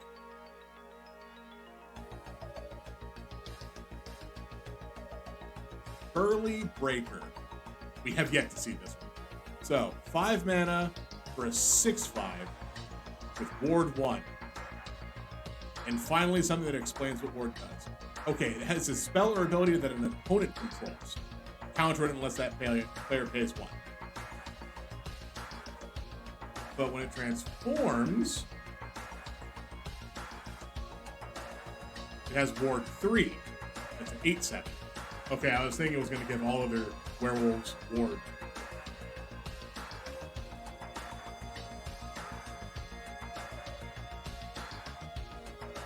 Okay, this is so far super strong, and I don't know what the problem is. Tainted Adversary. 2 mana, zombie with Death Touch. It's a 2/3. It's a 2 mana 2/3. When it enters the battlefield, you may pay 3 any number of times. When you pay this cost 1 or more times, put that many plus and plus 1 counters on this. Then create twice that many zombies. What? Hold on. What? This is just a 2 mana 2/3 with Death Touch. No drawback. Only upside.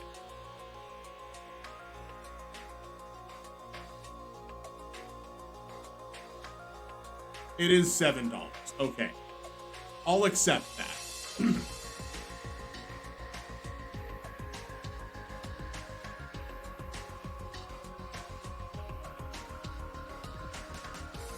I was like, how is this not a card that's going to be expensive? It's decently. It's okay expensive. Olivia's Midnight Ambush. 2 mana instant. Target creature gets -2/-2 until end of turn. But if it's night, that creature gets -13 instead. There's still a little remnants of Emrakul on Innistrad.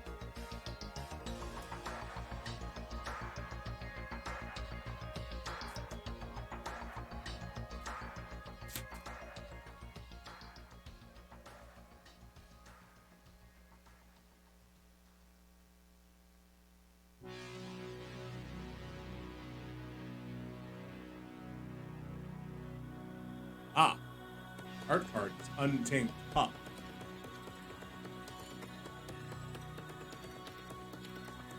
You know, we've seen it. Also, I've noticed something about all of these werewolves.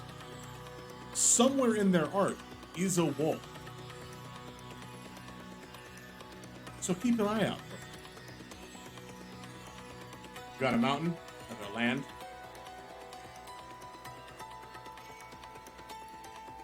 And everyone's favorite, Unruly Mob. Oh yeah, gotta love the mob.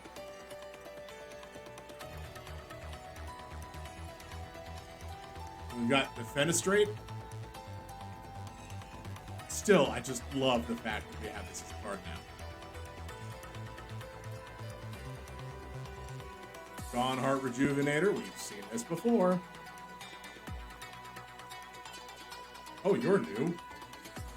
Grizzly Ghoul. Hey, we found the Grizzly Ghoul from every tomb. 4 mana for a 4/3 zombie bear with trample. And it enters the battlefield with a +1/+1 counter on it for each creature that died this turn. It's closing in to seal your doom.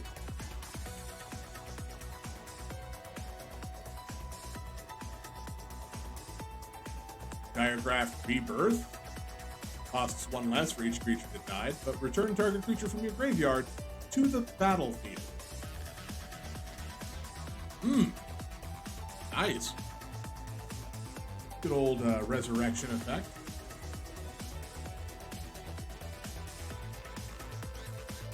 Tireless Hauler. I think we didn't see this particular art. Of the Dire Strain Brawler. It's just a 6/6 with vigilance. Initially, it's what, a 4/5. Yeah, a 4/5 with vigilance becomes a 6/6. It's just the art is different. That's all that matters. Just like the art of this Bird Admirer.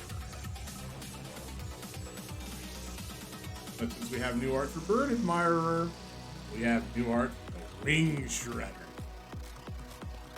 Yeah. Although it loses the fact that it's an archer when it becomes a werewolf. That's a bit unfortunate. Tavern Ruffian, we've seen this guy. Exotic Awakener, sorry. Ecstatic Awakener. We've seen this guy, he becomes a demon. Smoldering Egg. 2 mana, Dragon Egg with Defender. It's a 0/4. Whenever you cast an instant or sorcery, put a number of Ember counters on this equal to the mana it's meant to cast it. Then if this is 7 or more Ember counters, remove them and transform the Smoldering Egg into Ashmouth Dragon. The 4/4 with flying, and when you cast an instant or sorcery, it deals 2 damage to any target. Yeah. Yeah, that's good. I like that card. And, I mean, it's only $2, so you can get a playset of them real cheap. Coil Timberland Guide. Good for the Timberland Guide. And then we have the Birthing Boughs as our card from the list. So, it is an artifact for 3 mana that says, pay 4 and tap, create a 2/2 colorless shapeshifter creature token with Changeling that has every creature type. We have the Whack tree. Just creates little monstrosity people.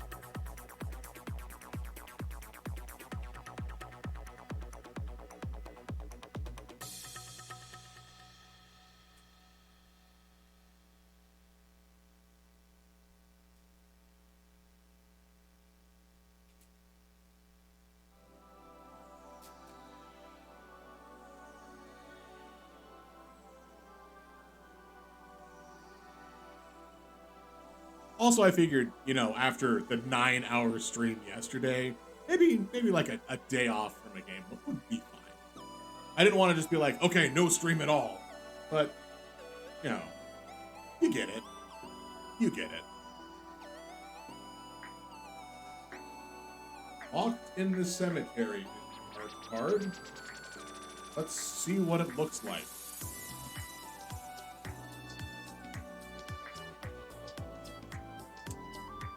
Well, I can say that they are definitely locked in the cemetery. Even with how poorly this camera is focusing, that gets across. I wonder what the card actually does. We've got land, forest.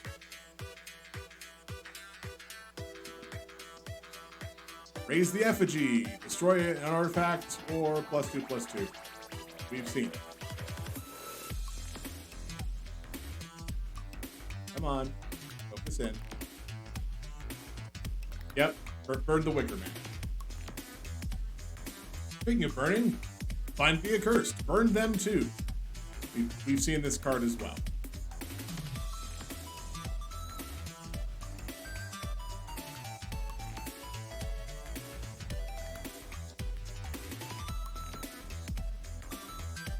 Yep, burn the accursed. Immolation, the best way to burn the accursed. We've seen all these cards. Handle it, Cavalry. Gain trample if you have 3 guys with different power. The 5/5. Costs 5 mana. Oh, okay, this is a new one.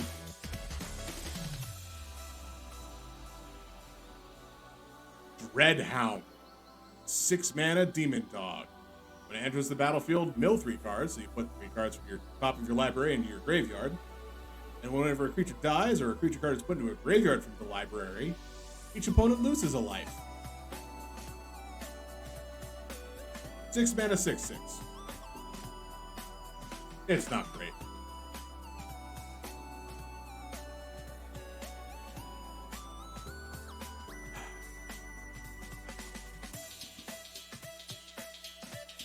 Infernal Grasp. 2 mana, instant, destroy target creature, you lose 2 life. It's because there's not a stipulation on the creature itself. Because in the long line of black kill spells, 2 mana is always been, there's always going to be a line that you have to pay or something you have to fulfill. It used to be Terror, destroy target non-black, non-artifact creature. Just, that's it. And then it got changed to Doomblade to just destroy target non-black creature. Now it's destroy target creature, but you lose 2 life. Other notable inclusions of the stipulation cards are Walk the Plank, which is 2 mana, destroy target non-merfolk. Or there was one from the first Innistrad set, which was 2 mana, destroy target non-werewolf, spirit, or vampire. So that was fun. Tavern Ruffian, we've seen him. Dawnheart Rejuvenator, seen it too. Tireless Hauler, we've seen him before, but not in this art, so let's see what he becomes afterwards. The new art is the Dire Strain Brawler. It's got real thick. Like, damn. He thick.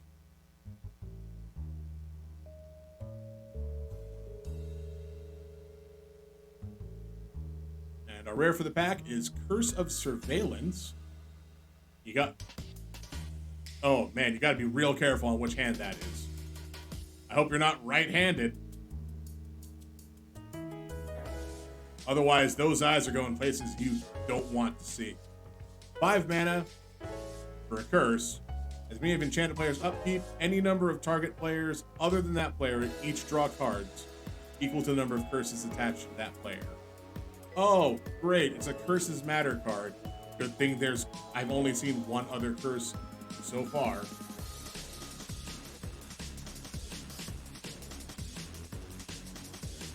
Coil's Scavenging Map.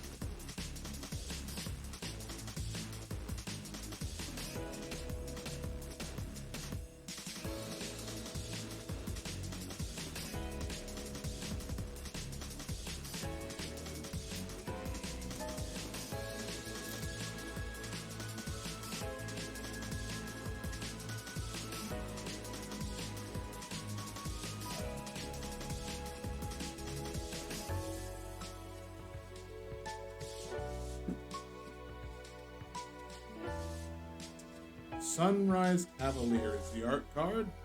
Pull it down here.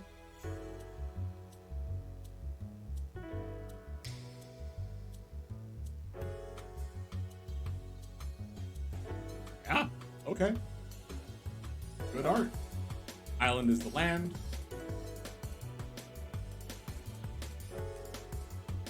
Here we go. Brimstone Vandal. We've seen this guy. Becomes daytime, becomes nighttime. Blah, blah, blah. Festival Crasher. Cast an instant. It's +2/+0. It's 2 mana, 1/3. It's fine. It's good. Ramble Armor. We've seen what this card does too. Timberland Guide. I have opened 7 of these guys, I think. Ah, here we go. Foul Play. 2 mana, sorcery, destroy target creature with power 2 or less. That's what I was talking about with the stipulations. Also, you investigate, so you get a clue from doing it. Voldarin Ambusher. 3 mana, 2/2, Vampire Archer. When it enters the battlefield, if an opponent lost life this turn, deal X damage up to 1 creature or planeswalker or X's number of vampires you control. I really thought that was going to be the amount of life lost, but hey, prove me wrong. Handle Grove Witch. We've seen her. This exact art of her.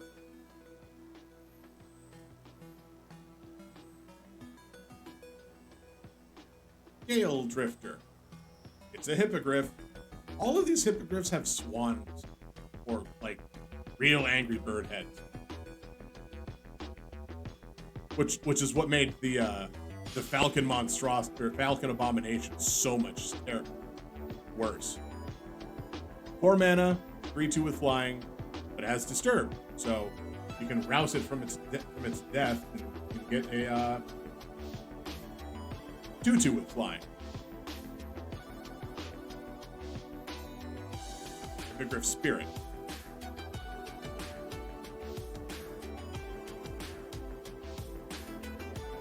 Covert Cut Purse.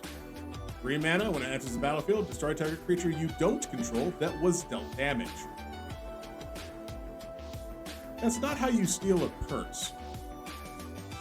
Like, you're just basically all you're doing is throwing salt into a wound. That's not stealing a purse. But when you revive disturb it, it is a Covetous Geist with flying and death touch. It is a rogue, though. That might mean something. The rare is Dire Strain Rampage. It's 3 mana for a sorcery with flashback, but destroy target artifact, enchantment, or land. If a land was destroyed this way, its controller may search its library for 2 basic land cards, put them onto the battlefield tapped. Otherwise, search for a basic land card, put it onto the battlefield tapped. Oh god, that's awful. This is terrible. Why is this a rare? The foil is Organ Hoarder. We've seen this guy before.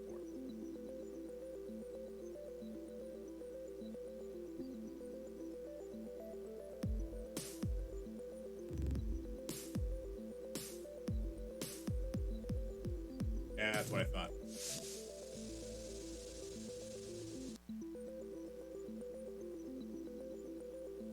I would like to get back into actually playing Magic again. It's a thing I like to do, but I've been here a lot. Like, I used to go out on Fridays or Thursday nights and play Magic with people when we could still go out, of course.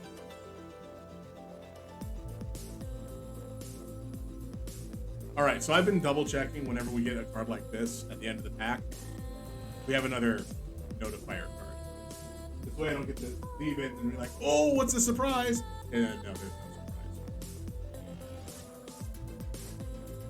Arlen, the Pack's Hope.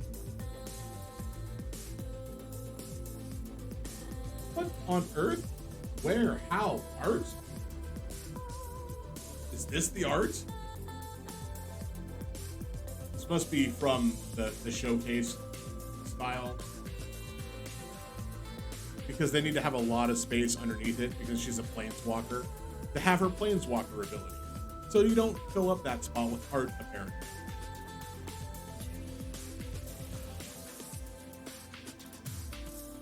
Forest, our land.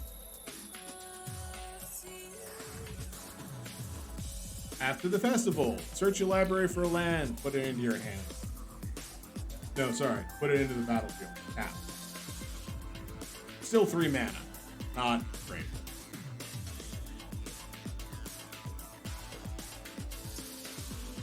No way out. Mind Rot, but you get a zombie. Mind Rot being 3 mana, target opponent discards cards. Paragraph Horde. 5 mana, you get 2 zombies, and then you get a zombie. We've seen these. We've seen all of these so far. Harvesttide Sentry, the 2 mana 3/1. It's fine. Stromkirk Blood Thief. There we go. 3 mana for a vampire rogue. It's a 2/2. But at the end of your end step, if an opponent lost life, put a +1/+1 counter on target vampire unit. So you can make your other vampires bigger too, not just itself. Bloodtide Collector. 5 mana for a 3/4 vampire noble. When it enters the battlefield, if an opponent lost life this turn, each opponent discards a card.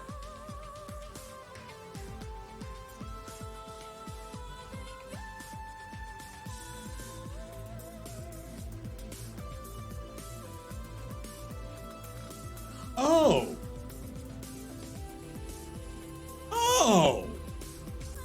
What? Wait, what?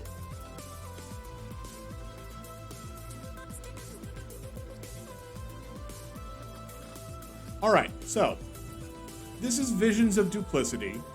It's a 3 mana sorcery, rare apparently, from the Innistrad Midnight Hunt Commander set.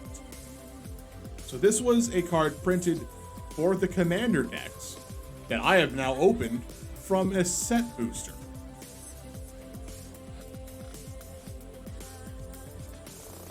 What? Oh well. Let's see. Exchange control of 2 target creatures you don't control. For 3 mana? Sure, fine. But it has flashback for 10. Costs X less, is cast this way. X is the greatest mana value of a commander you own on the battlefield or in the command zone.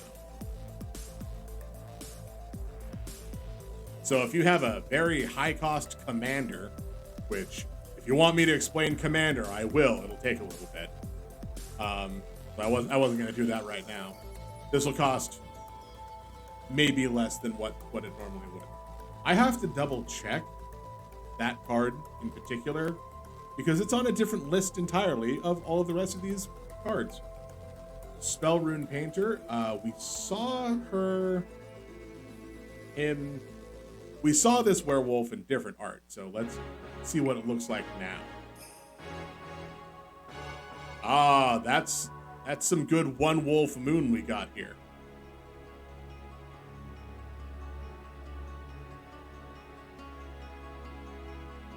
Bird Admirer we've seen.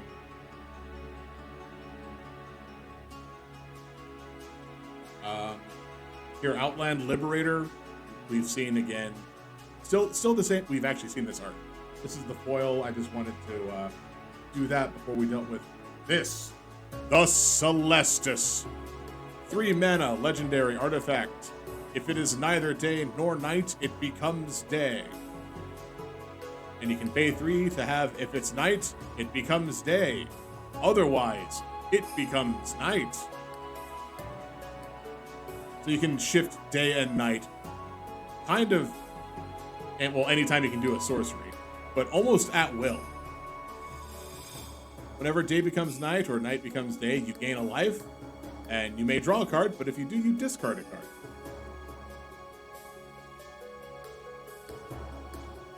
All right, let me double check this.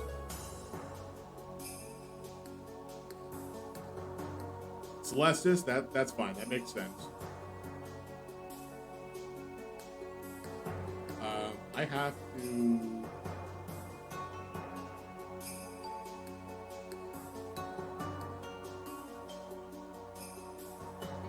change the set, I think. Because I need to see the cards from the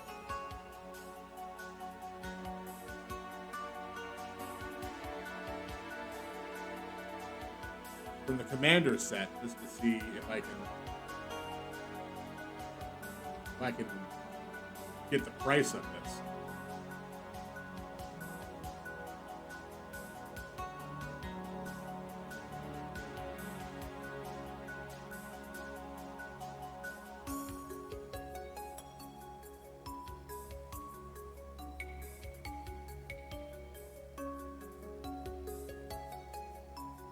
What's this thing look like for that?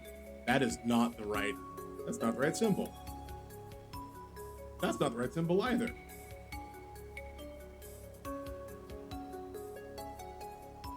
So, wait. This is why I don't like when they do stuff like this, because there is a Midnight Hunt commander deck, 2 of them, that aren't labeled as anything from anywhere. Like, I'm looking at these sites to be like, okay, Midnight Hunt, sure. Let's see what cards are in that set. But if I have to worry about getting a card from a commander precon from Midnight Hunt, presumably, I'm wagering, I need to know where to find it.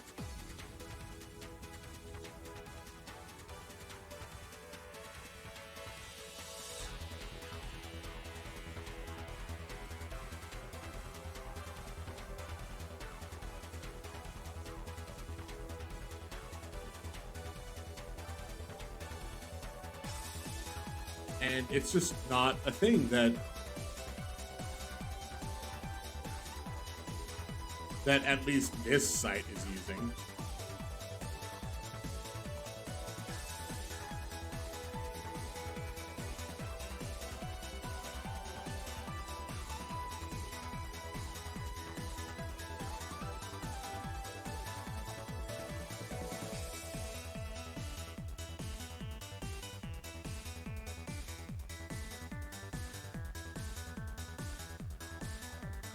Alright, I'm going to regret doing this, but let's...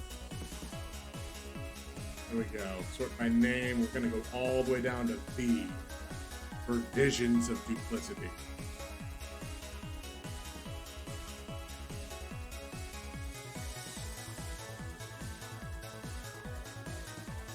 Village. Vivisection.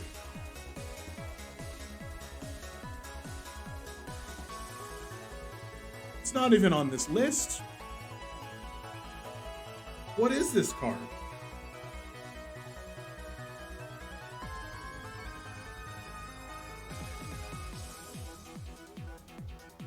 Fine, I'll search it myself.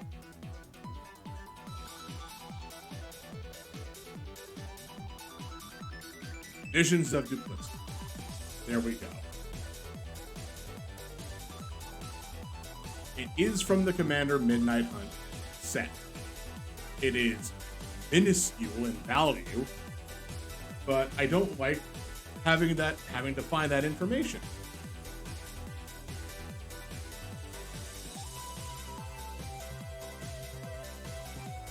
I'm not going to be opening the next box. I'll leave Crimson Vow, the Vampire Wedding set, for a different time. Because there are some very nice looking art cards in that set. Including the Dracula art cards. Insectile Aberration is this art card, however.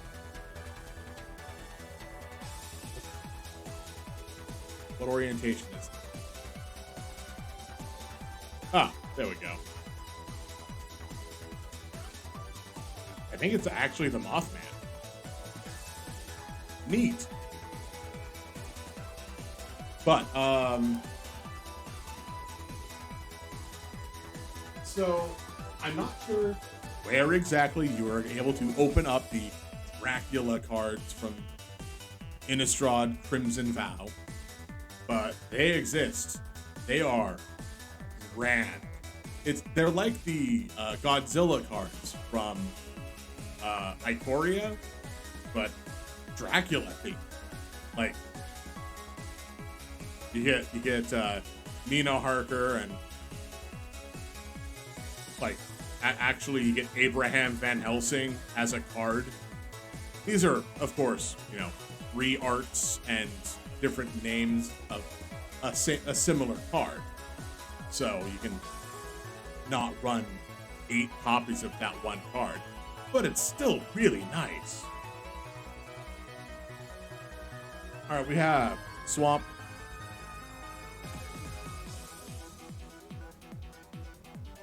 Eaten Alive.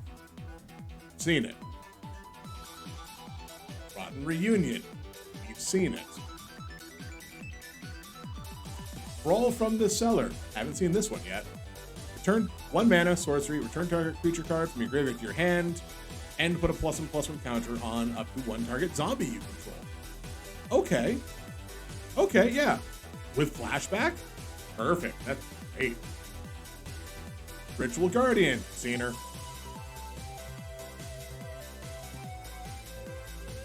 Hungry for More. 2 mana. Create a 3/1 black-red vampire creature with trample, lifelink, and haste. But sacrifice at the beginning of the next end step. Okay. Alright, that makes sense. I was like, this seems great. What's the problem? Oh, it doesn't stick around. Sure. I was almost really up on that one, but nope, it had to.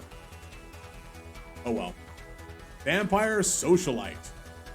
2 mana for a 2/2 with Menace. When it enters the battlefield, if an opponent lost life, put a +1/+1 counter on each other vampire you control. As long as the opponent lost life this turn, each other vampire you control enters the battlefield with more +1/+1 counters on it. Oh. Whoa. That is a card. Harvesttide Infiltrator. You've seen it. Bereaved Survivor. 3 mana for a human peasant. When another creature you control dies, transform her. She doesn't have the disturb mechanic? No, she becomes the Dauntless Avenger. It's a 3/2 with whenever it attacks, return target creature card with mana value 2 or less from your graveyard to the battlefield, tapped and attacking. Ooh, okay. No, I'm good on that one. Harvesttide Infiltrator. Seen him.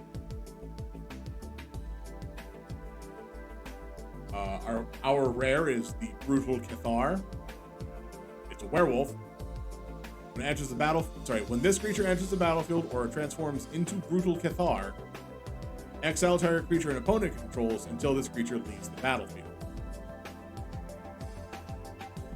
Now, transforming does not mean it leaves the battlefield. It transforms into a Moonrage Brute, so now we see what the Moonrage Brute card is for. It's a 3/3 with first strike and ward pay 3 life, so it just becomes real hard to target. Nice. Coil is Hound Tamer, which I believe we saw in different art.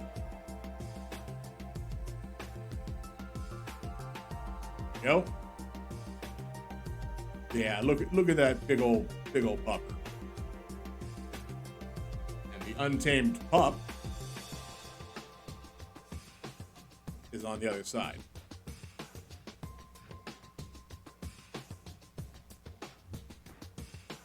which gives your wolves and werewolves trample.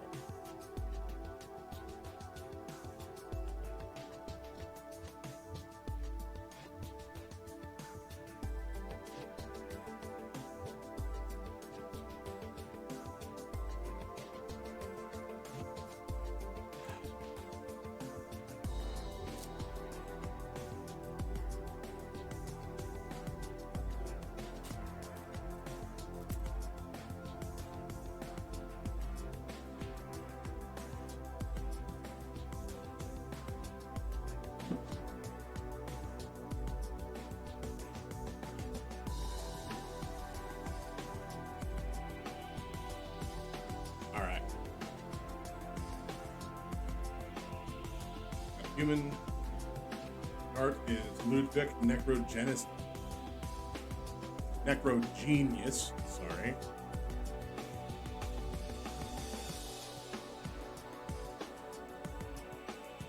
There we go.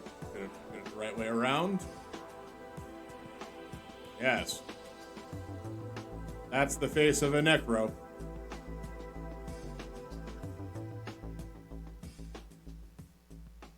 Right up in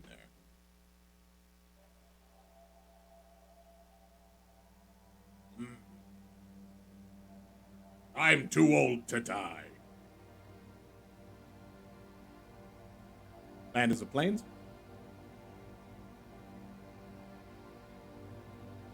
Then we have a hobbling zombie. 3 mana 2/2 with Death Touch, and when it dies, you make a Decayed. Siege zombie, a 2 mana 2/2 with tap 3 untapped creatures you control. Each opponent loses a life. Nice.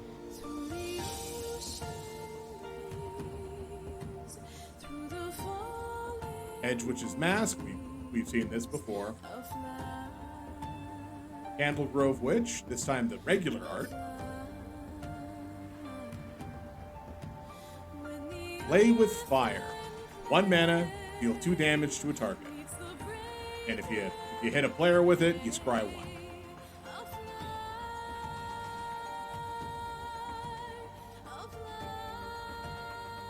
Oh, great. Unnatural Moonrise. 2 mana sorcery. It becomes night. Period. And then until end of turn, target creature gets +1/+1 against trample, and if this creature deals combat damage to a player, draw a card. But it becomes night, period.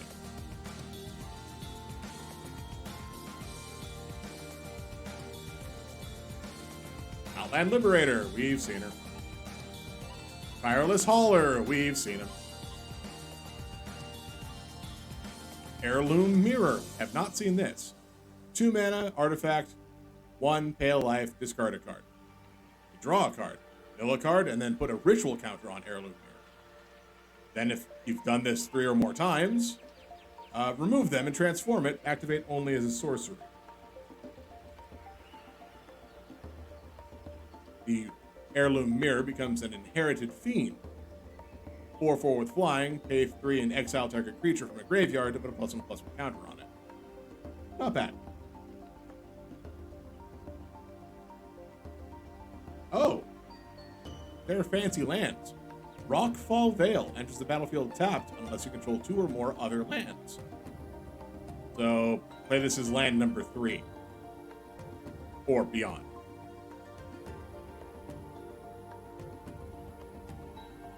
It taps for green or red. There's nothing else special about that. Shadow Beast sighting. It's the foil. You make a foil version of make a 4/4. Rockfall Vale.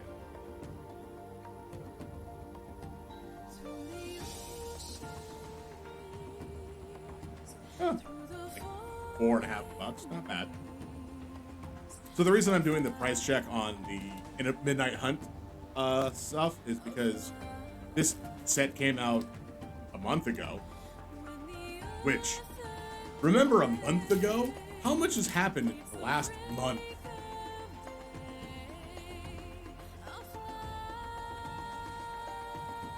But that also means the prices have kind of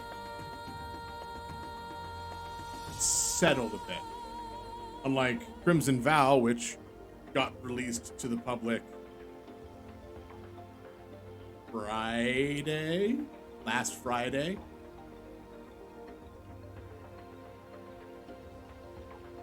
So things are still very iffy.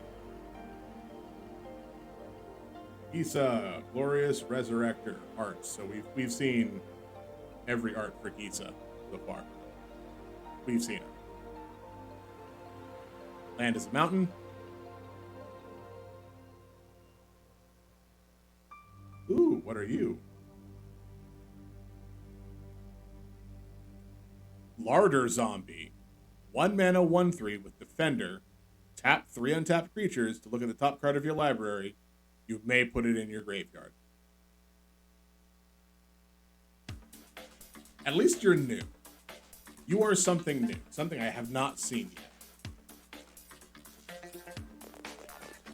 Morkrut Behemoth. 5 mana for a 7/6. Additional cast or cost. Sacrifice a creature or pay 2, so you could be 7 mana for a 7/6. But you have menace.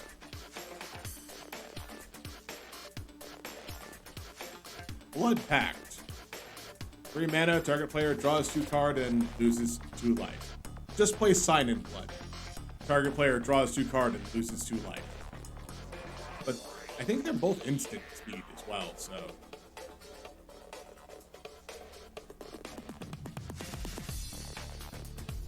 Flare of Faith. 2 mana instant, target creature gets +2/+2 until end of turn. If it's a human, it instead gets +3/+3 and gains indestructible. I can see use for that. Clear Shot, 3 mana instant, target creature you control gets +1/+1. Deal its damage, target creature you don't control. Because shooting somebody with a bow and arrow allows me to put all of my strength into it. Hey, they reprinted Field of Ruin. So Field of Ruin, taps that colorless, or you can pay 2 and sacrifice it to destroy a non-basic land an opponent controls. Then each player searches their library for a basic land. Now, if you do this in a game that has more than 2 players, this is effectively ramping the other player. So sometimes they'll use it in a, quote, group hug style deck, unquote.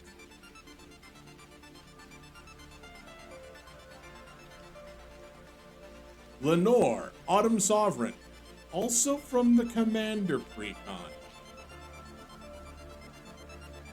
So 4 mana for a 0/4. But at the beginning of combat on your turn, put a +1/+1 counter on up to 1 target creature you control. Then, if you control 3 or more creatures with different power, draw a card.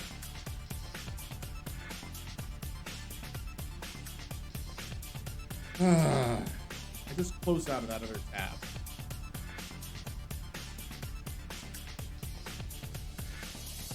Not the button I wanted.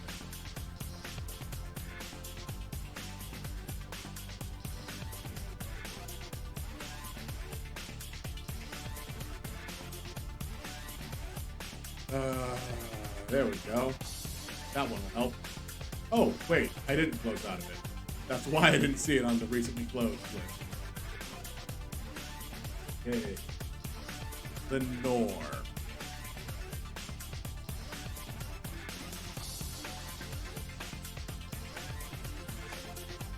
Starts with an L, so let's jump to there. These are not listed alphabetically. Chewable Toenail.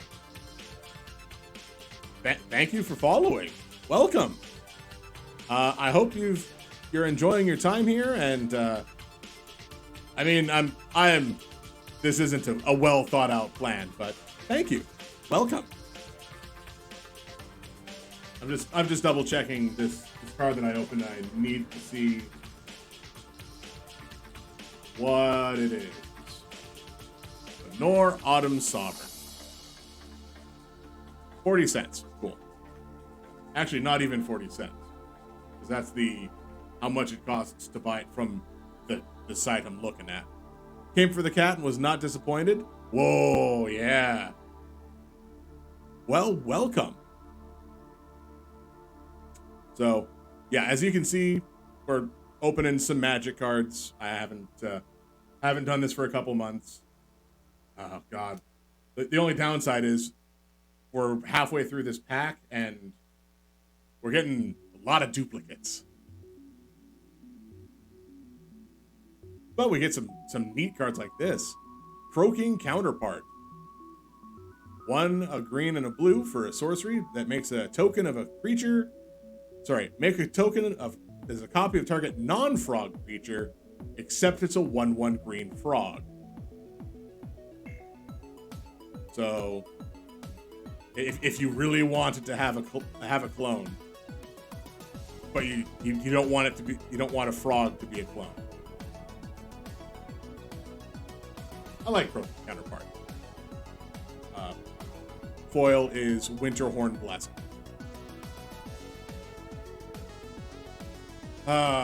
Sometimes I wish I could have a better camera, but I know that this is at least a reasonable, okay webcam.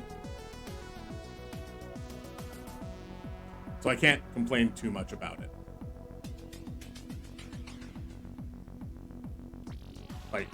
It's the same webcam as what I have pointing at my face right now to do this.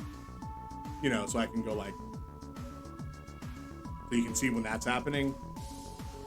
I just wish this had better legs or more space so I don't have to get my hand right up in there. Or a longer cable, that'd be nice.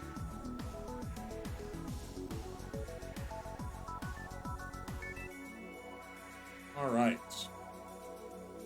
Art is Ambitious Farmhand.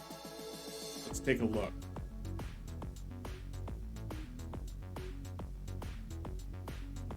Yeah, you got all that wheat in your hand.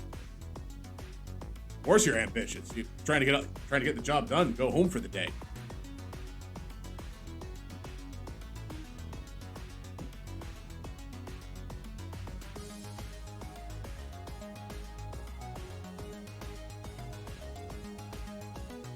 Let's see.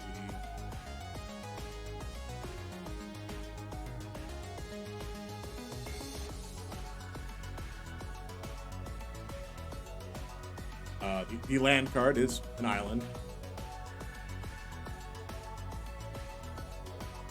Novice Occultist, 2 mana human wizard. When it dies, you draw a card and lose a life. Cool. There are worse cards that have that effect. Blade Brand. Instant, target creature gains death touch, and you draw a card. Okay. Yeah. I think this is a reprint. Didn't see a lot of play at previous times, but Blessed Defiance. Let's get this to focus. There we go. Solid flavor text, by the way. 1 mana instant, target creature you control gets +2/+0 and gains lifelink. And when that creature dies this turn, not if, but when, create a 1/1 white spirit creature token with flying.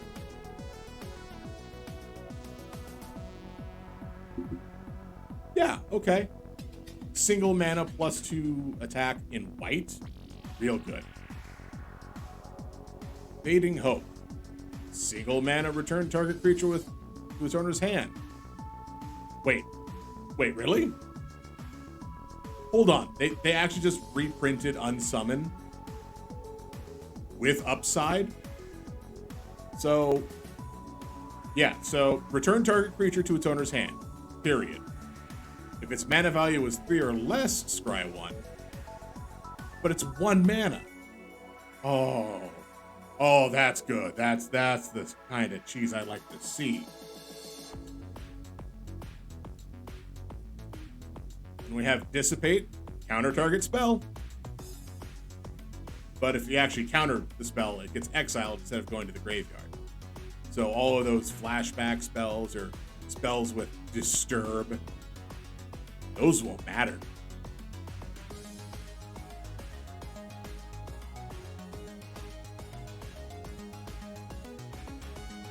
Dissipate, of course, is another reprint, but not. It's at least a very welcome one. Flavorfully welcome one, at least.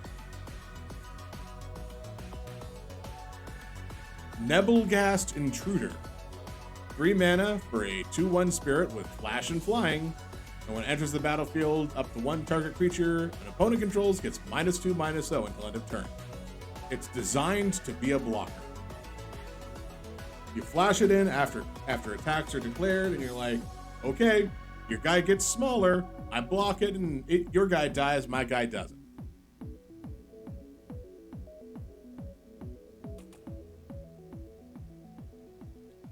Okay, let's focus again. This is the Burly Breaker, which I believe we have seen, but not the showcase art. So it is 5 mana for a 6/5 with Ward 1. But what's the art look like on the other side? It's the Dire Strain Demolisher. Just wrecking house. That was a house and it's not there anymore. Oh, Candle Grove Witch. You've seen her. The Beloved Beggar. 2 mana for a 0/4. But when it dies, you can roust it from its grave. And it's the generous soul of 4/4 with flying and vigilance.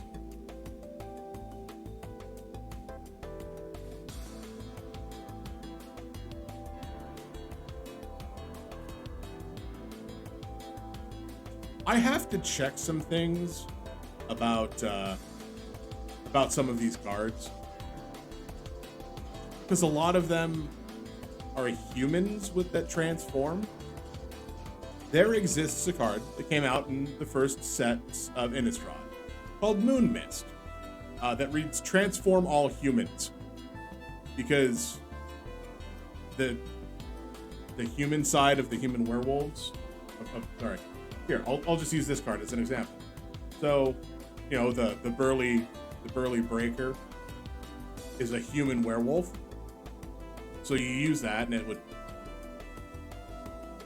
not these daybound. Anything with daybound or nightbound Moon Mist does not affect. But you would transform all humans if they could transform, and then they become just werewolves, and they're no longer human werewolves.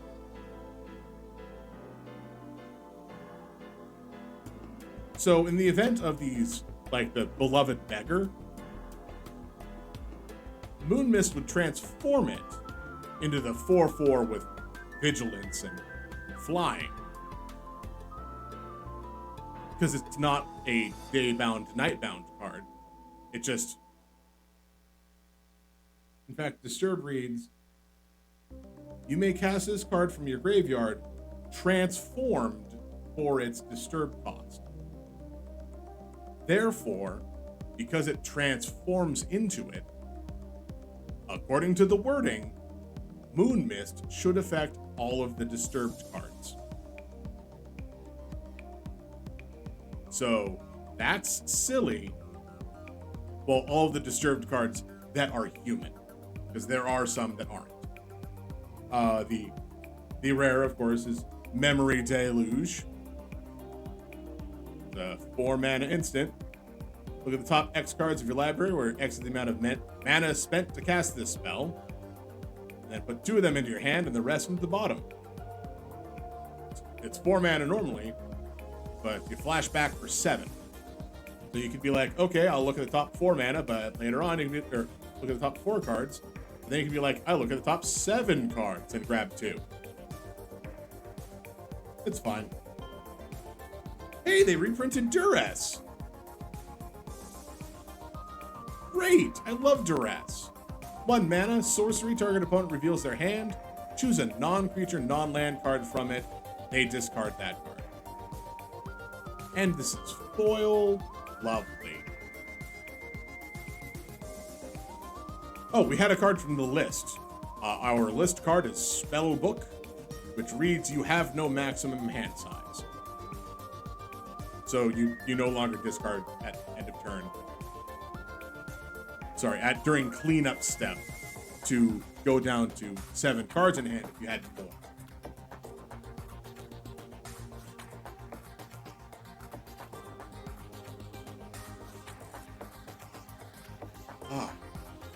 All right, that is 20 packs now. I'm gonna clean up my area again because doing it every 10 packs or so seems like a reasonable thing to do. That way I don't get too much all mixed in.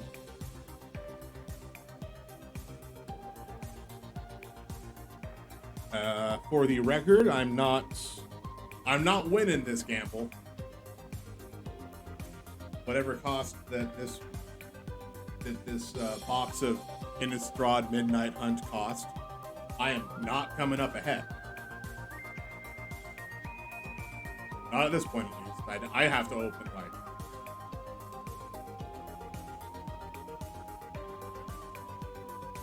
Well, let's just say I believe I've opened maybe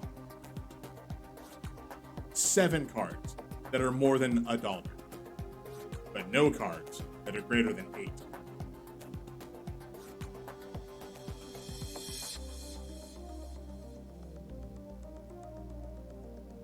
Which, if I was worried about reselling, I would have done this, month and a half ago when the set came out. But I'm not. I generally I want to see, stuff that's really nice and cool looking. That's why I show off the art card and go through what each card has done, unless of course we've seen the card.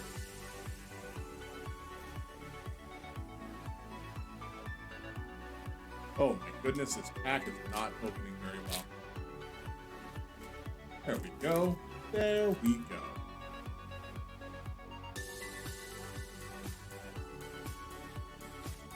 All right, we have the signifier for day and night. So in case you didn't know what day or night was, or if it was daytime, or nighttime.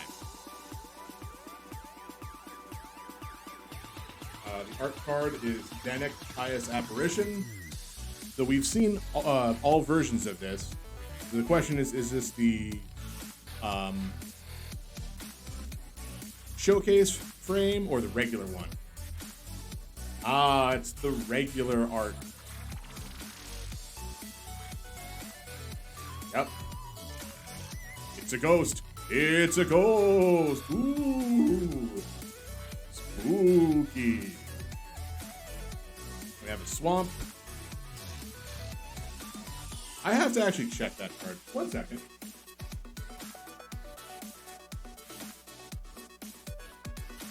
Okay, it becomes a spirit soldier, not a human soldier.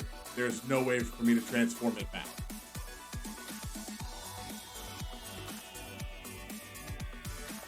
Because I was gonna be like, if I could resurrect them and they retain their human, then they transform from the spirit side onto the human side.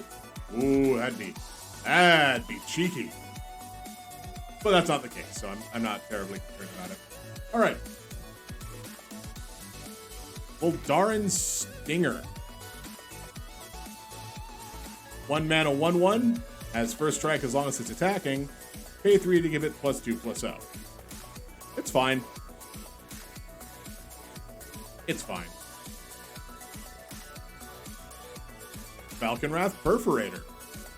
2 mana, 2/1. When it attacks, deal 1 damage to defending player.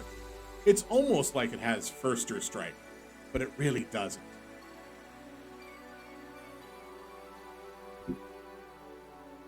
Banished Foragers. We've seen this card. Play it, and then if somebody lost life this turn, you get 3 more mana. You need to have enough to play it first. Snarling Wolf. 1 mana, 1/1 Wolf. We're getting a lot of low costs. pay 2 to give it +2/+2 until end of turn. So play it turn 1, attack turn 2 as a 3/3. But you can only activate this once a turn, which that's the only time I'm fine with that ability being listed, because that's kind of a static ability, or a static on that kind of comp. It's been in existence for a while, is what I'm trying to get at. We have Firmament Sage, 4 mana for a human wizard. If it's neither day or night, it becomes day. But whenever day becomes night or night becomes day, you draw a card. Nice. Straightforward. Great.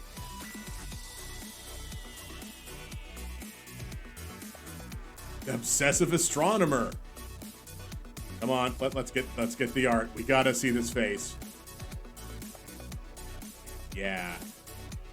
Yeah, you know people that look like this. You've met people that look like this.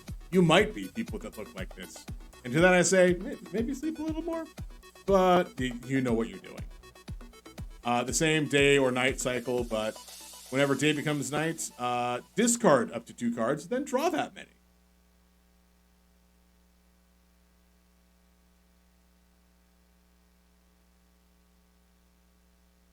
Oh, right, it's raining.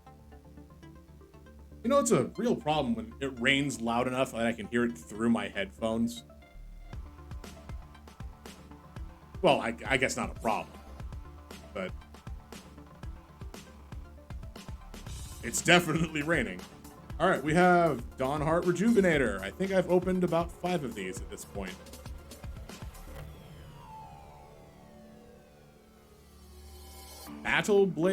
Baneblade Scoundrel. It's a werewolf. Whenever it attacks or blocks, whenever it becomes blocked, each blocking creature gets -1/-1. So it has flanking. That's what flanking is.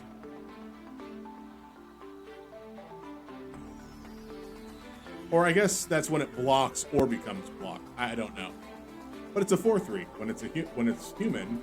But when it's night, then becomes the Baneclaw Marauder. Whenever a creature blocking this dies, that creature's controller loses 1 life.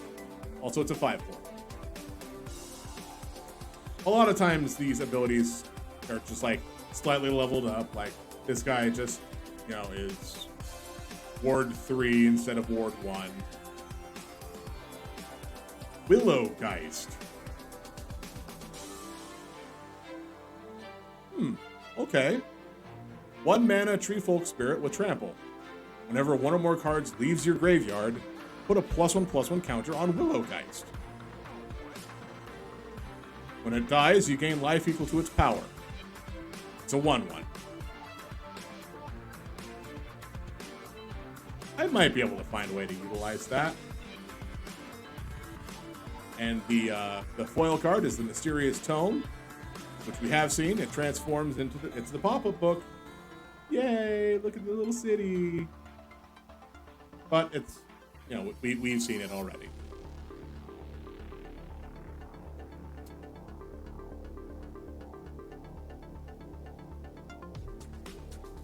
Oh wow! Why are you so difficult to open now?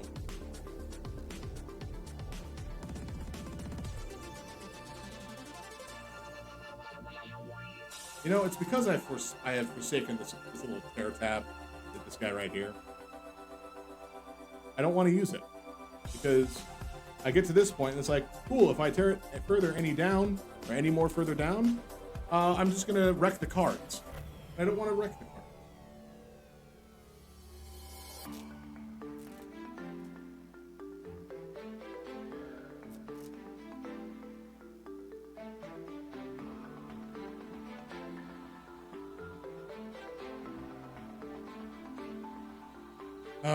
Okay, we had a this, and then it's another one of these.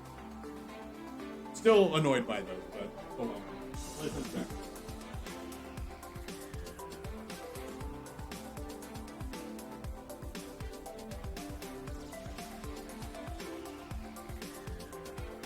Wow, not doing too hot in these shorts.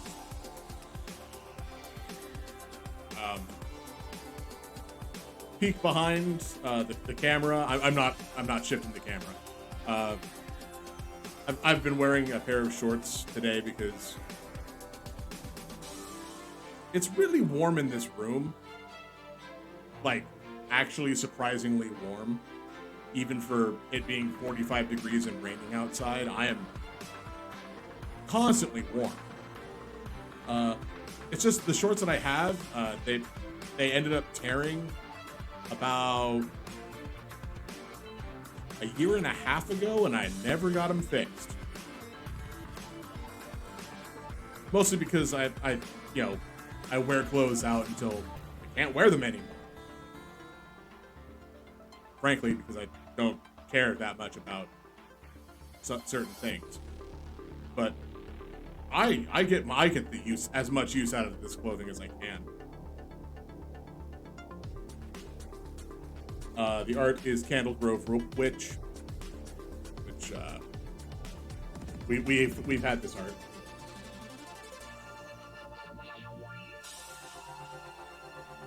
So, like, for the last week or so, because I don't want to wear my pajama pants, because they're just so warm. My tablecloth, this tablecloth right up here, that right there that you can see, that's a blanket. Because it was cheaper than buying an actual tablecloth. It is too much heat. I'm not in charge of the heat. I try to shut that thing down as much as possible. The people that live downstairs are in charge of the thermostat. So that's why I'm like, that's fine, whatever. I'll just wear less clothes. But that's also why I have to be real careful at times, because I don't want this thing to fall over and then just be like, whoop, this person's not wearing a shirt. I am wearing a shirt today, by the way. But sometimes I don't. Sometimes it's like 1 o'clock in the morning. I'm just sitting here by myself because I live alone. Nope. Who's going to stop? Who's going to come up upstairs and be like, you there, you're on the computer. You should have a shirt on. You'll get computer tan otherwise.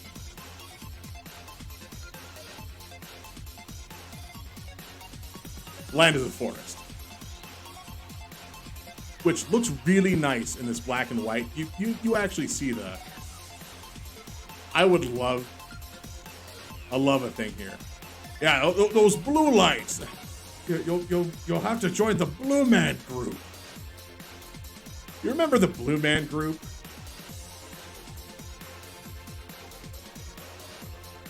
This guy remembers the Blue Man group. Then they became the Purple Man group. Stolen Vitality. 2 mana instant, target creature gets +3/+1. If it's my turn, it gets trample. Otherwise, it gains first strike. Ooh. Okay. Nice versatility.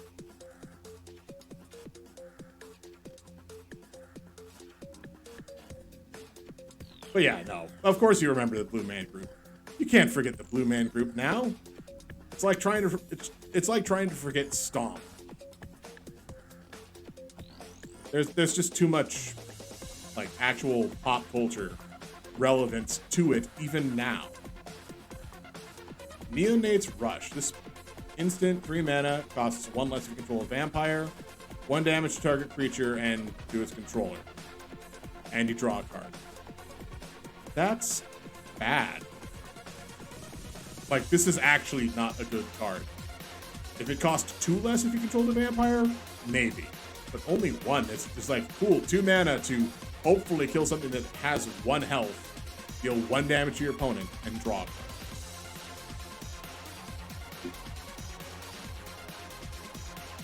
Ooh, Pestilence Wolf. I think this might be a reprint. I don't remember. Maybe Pestilence Wolf was a different thing. But 2 mana for a 2/2 with A3 against Death Touch. And it's a wolf, so it gets benefits from all the werewolf cards that, help wolves. Bounding Wolf. Gorp. 3 mana, Flash reach, it's a 3/2. This is a good wolf. Definitely a good wolf.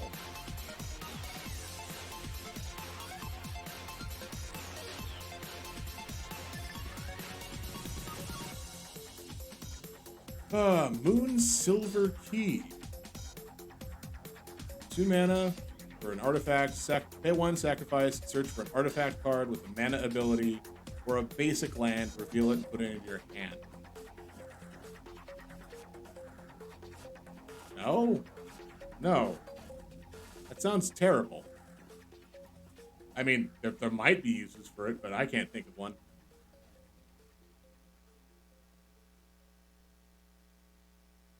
Oh. Oh. All right. Cool. This is good. Lunar Frenzy. X and red. Target creature you control gets +X+O per strike and to trample. So you just pump all of, oh, and this is instant speed. So you can just pump all of your mana into this just to be like, hey, you see this thing over here? It's a kill ya. It's gonna rip your face off. Nice. It's like a fireball, but there's more beef involved. Hey, it's the Shady Traveler. Ugh, so many. Cathartic Naturalist. We've seen this guy before, but different art. So let's see what this art looks like.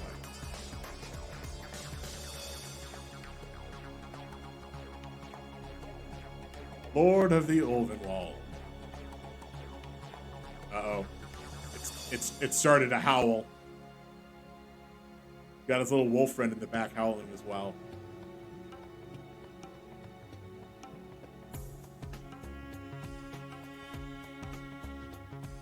Shady Traveler. How many Shady Travelers am I going to get by the end of the night? Well, at least we get Ludwig, Necrogenius. 2 mana, 2/3. Already, that's still such a good stat line. When it enters the battlefield or attacks, mill a card. Oh, what is this? X, double blue, double black. Exile X creatures. Transform Ludwig. X can't be 0. Activate as a sorcerer. So, at minimum, pay 5, exile 1 creature, transform Ludwig. Into Olag, Ludwig's Hubris. As this creature transforms into Olag, it becomes a copy of a creature exiled with it, except its name is Olag. It's a 4/4. It's a legendary blue-black zombie in addition to its other colors and types. And then put a number of +1/+1 counters on it equal to the number of creatures exiled with it.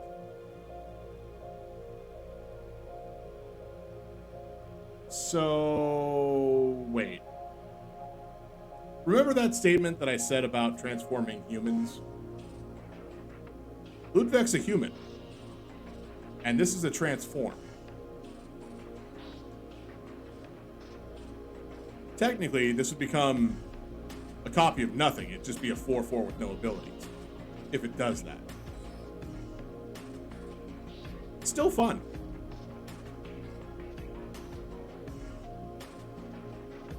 Baneblade Scoundrel. We've seen this before, but I don't think we saw this art.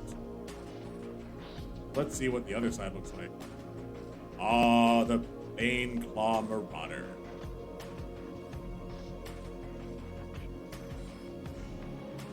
Every time stuff like anything with transform comes out and humans are involved, I always think, yes, Moon Mist will see resurgence.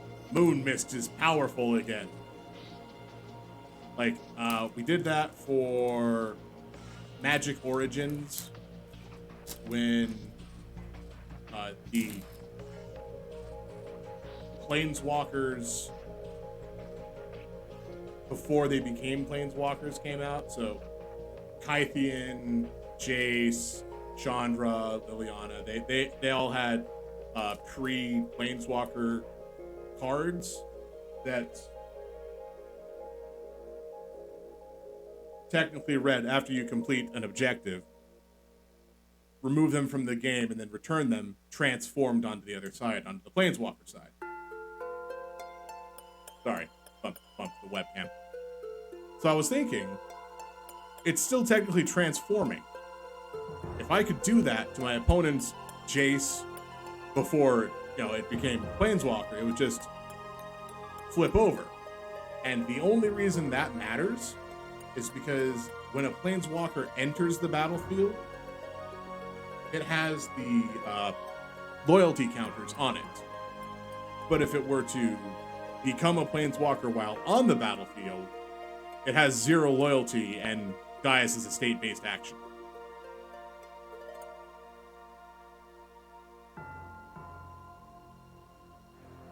Liesa, Forgotten Archangel.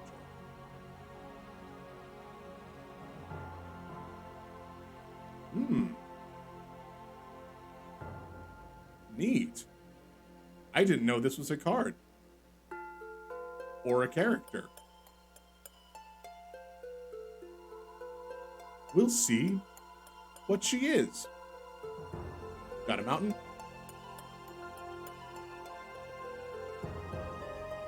Arrogant Outlaw, when it's a vampire noble, 3 mana, 3/2.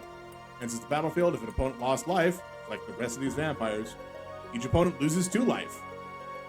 And you gain 2 life. Sure. Bat Whisperer, 4 mana vampire, it's a 4/2. If an opponent lost life, create a bat when it comes into play.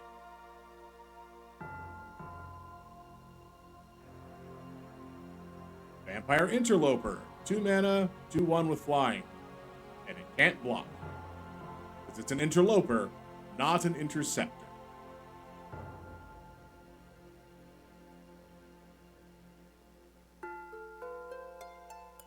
Pax Betrayal. 3 mana, gain control of target creature. Untap it, it gains haste. But if you control a wolf or a werewolf, scry 2. So it's active treason, but if you have a wolf or a werewolf, scry 2.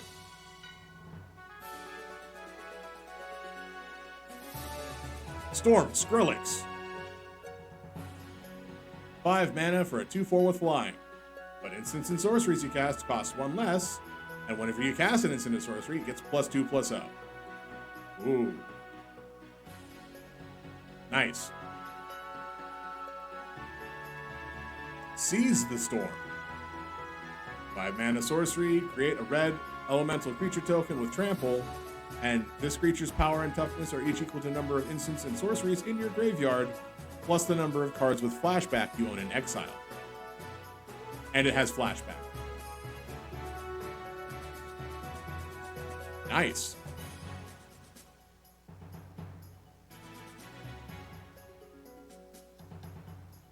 Curse of Obsession. 5 mana curse from the Innistrad commander set. Enchanted player, at the beginning of Enchanted player's draw step, that player draws 2 additional cards. Neat. But at the beginning of the Enchanted player's end step, that player discards their hand.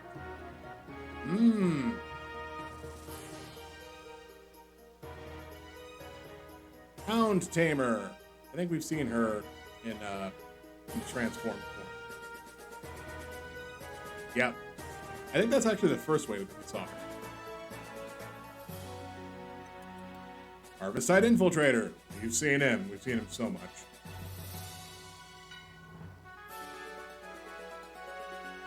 Intrepid Adversary. 2 mana. It's a 2 mana 3/1 lifelink. It's a human scout. When it enters the battlefield, you may pay 1 and a white. Any number of times. Put that many Valor counters on it. Creatures you control get +1/+1 for each Valor counter on Intrepid Adversary.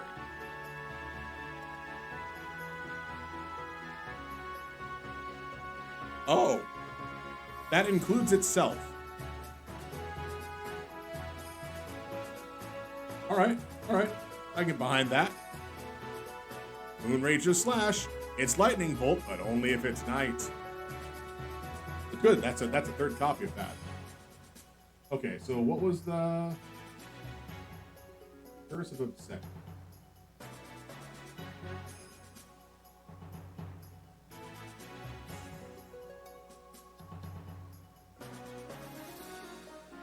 Curse of Obsession. Yeah. Cents on the dollar. And Intrepid Adversary, $9. That's actually one of the more expensive ones.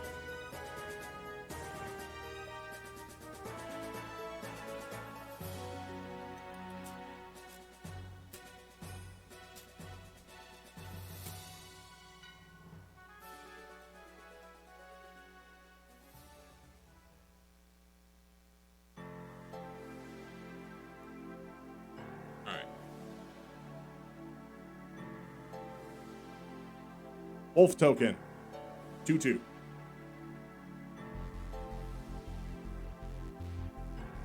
The art card is Island. So we've probably seen this island. The land card is a forest.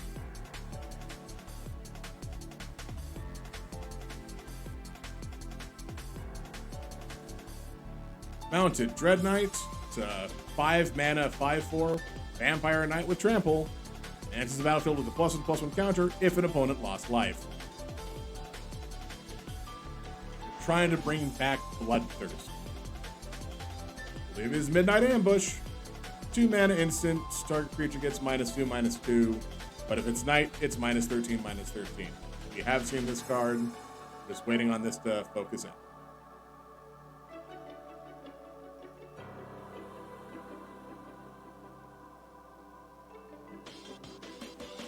Never mind.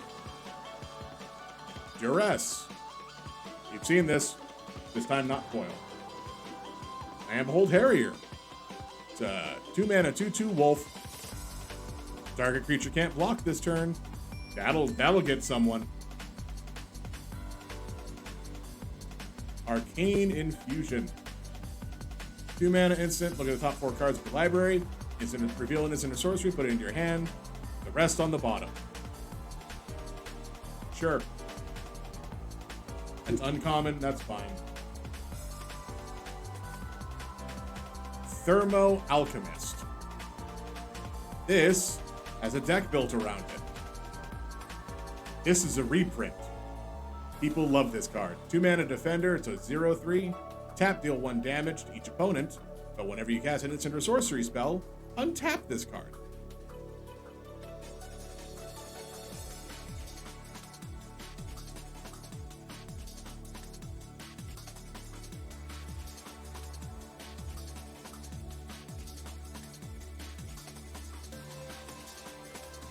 Dawnheart Mentor, 3 mana for a 0/4 human warlock. Enters the battlefield, make a white human. And make a human. A 6, target creature you control gets +3/+3 and trample. Activate only if you control 3 or more creatures with different power.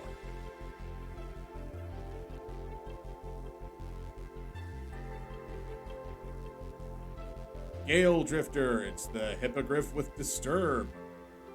We've seen it. Tireless Hauler. He becomes a 6/6 with Vigilance. You've seen it.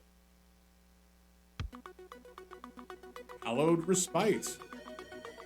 Exile target non-legendary creature and then return it to the battlefield under its own control. If it entered under your control, put a +1/+1 counter on it. Otherwise, tap it.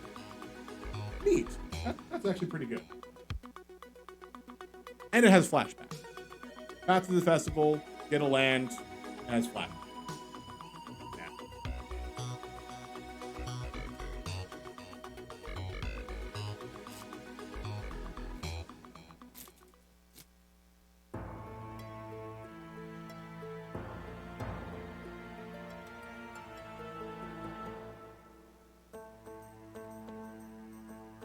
All right, so we had Tolivar.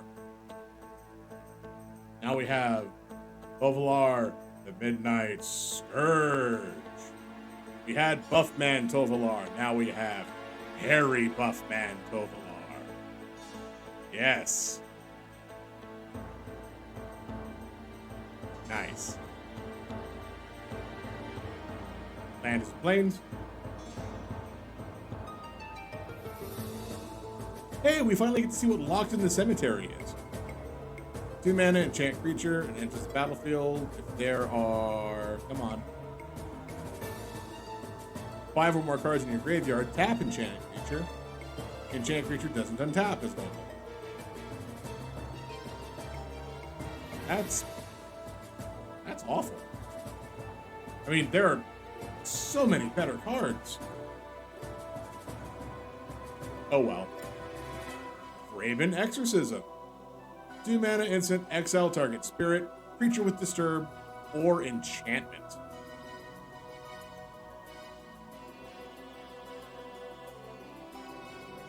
Oh.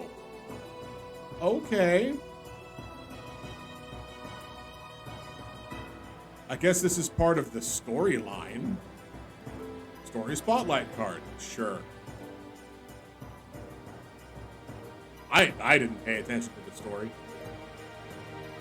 Abandon the Post. 2 mana, sorcery. Up to 2 target creatures can't block. The Flashback. This is a functional reprint of a different card from previous times. This has a different name.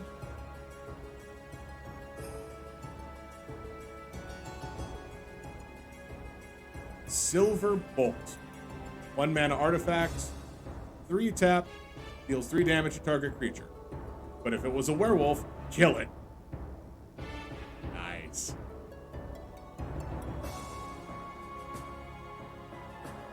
Yeah, okay.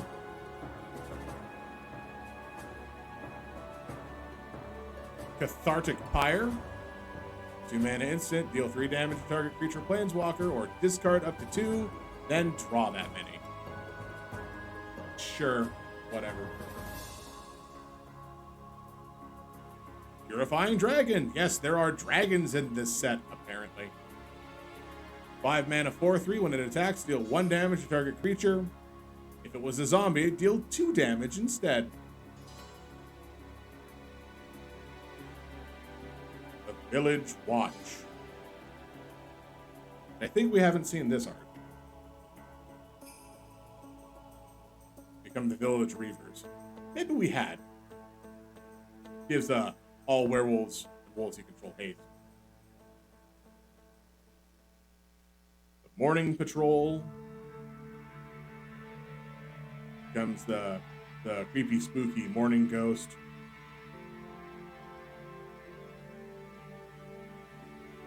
Oh, here we go. Oh no, we have seen this card. But we haven't seen this art for this card. Fang Blade Brigand. It has pay 2 and gets +1/+0 in first strike.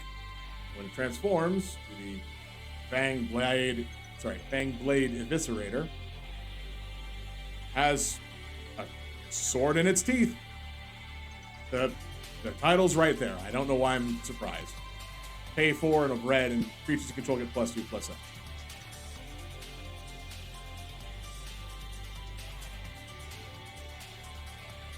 We have a Patrician Geist, 3 mana for a 2/2 spirit. Other spirits you control get +1/+1, and spells you cast from your graveyard cost 1 less. Okay, sure, yeah, not bad, not great. If you do graveyard stuff, it's fine. The foil is Candle Trap.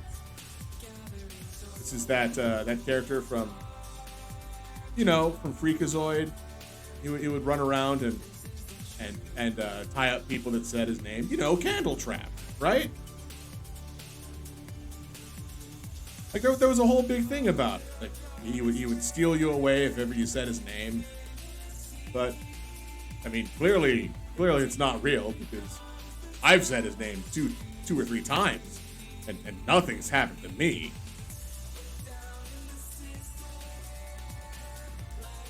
Like it was a spooky episode that was Scream-O-Vision, but not South Park Scream-O-Vision. No, this was whenever somebody would come on and say scream. You're supposed to scream. Come on, you remember Candle Trap? Oh well. Either way, we've already seen this card, but this one's foily. And then we did have a card from the list. Our list card is Isochron Scepter, which I'm actually excited about.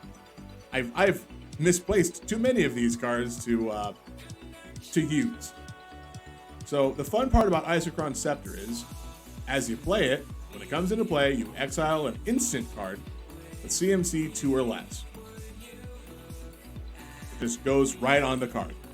And then, at any point in time, you pay 2 and tap, and copy the imprinted card. Doesn't matter if you had the mana used for it or not, you just need 2 mana.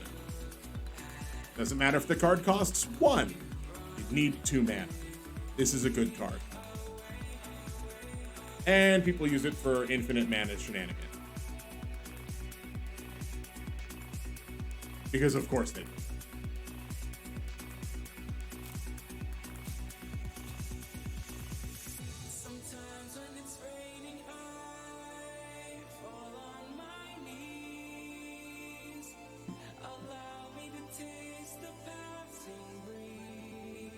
M. Carlos, Stalwart Slayer.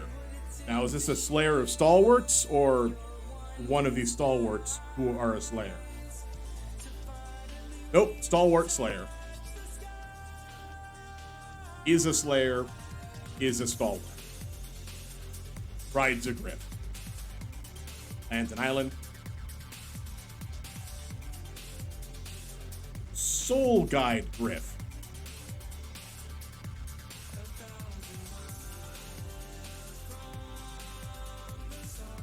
Really?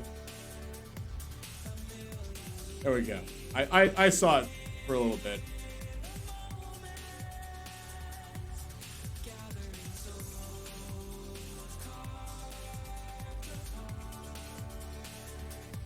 Alright, cool. Soul Guide Griff. It is a 5 mana Hippogriff Spirit. It's a 3/4 with flying. When it enters the battlefield, exile a card from a graveyard. Storm Rider Spirit. It's a 5 mana, 3/3 Spirit with flash and flying. Sure. I remember there being 4 mana 3/3 Spirits with flying. Adding 1 mana to give it flash, totally okay.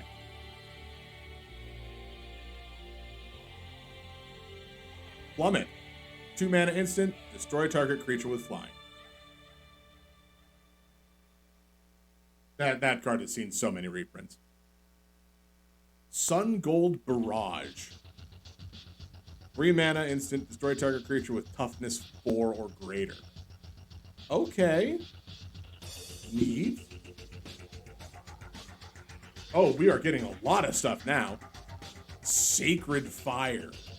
2 mana instant, deal 2 damage to any target, and gain 2 life. This is almost just barely shy of Lightning Helix. Lightning Helix being 3 damage and gain 3 life.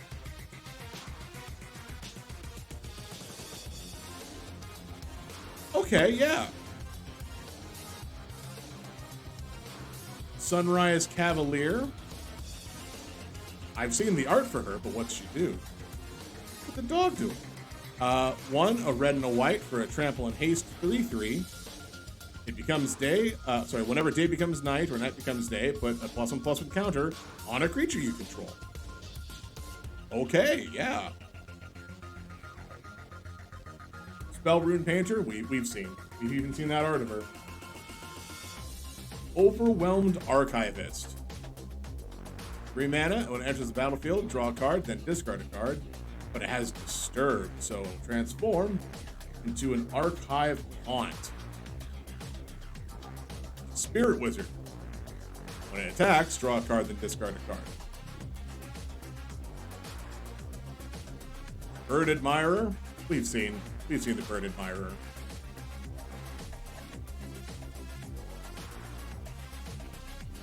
Adeline, Resplendent Cathar.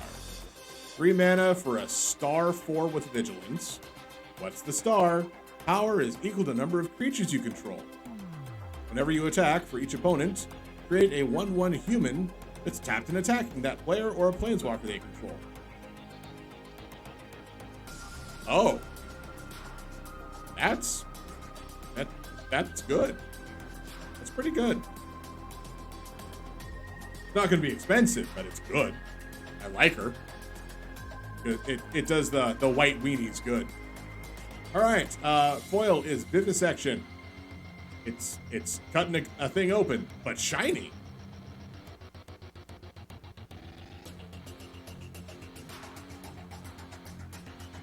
Oh, she's $2.66.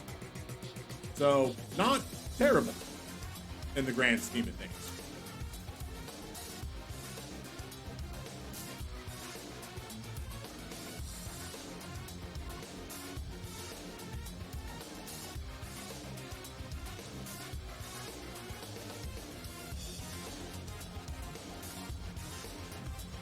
All right, our art card is Moonveil Regent. It's dragon. It's a dragon. I don't know if we've actually seen it. I don't know if that was the other side of the smoldering egg or not. Lands the swamp.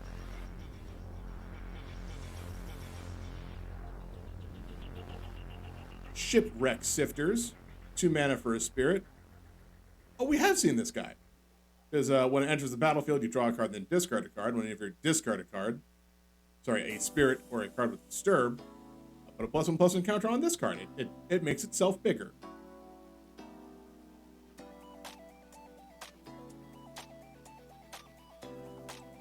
Geist Wave. Make sure you wave back. 2 mana, instant, return target non-land permanent to its owner's hand. If you control the permanent, draw a card. So it's not unsummon, it's disperse? Disperse. Or is it dissipate? There's too many words that sound the same. Cathar Commando. 2 mana with flash. This is the card. This is the card that I really liked. I really liked this card because it's a 2 mana, 3/1 with flash.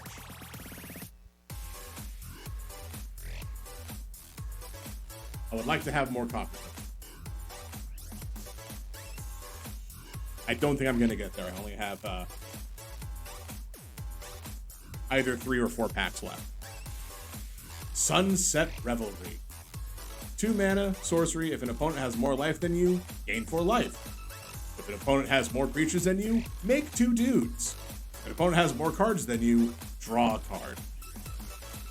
So, are you losing? Play this card. You'll lose less.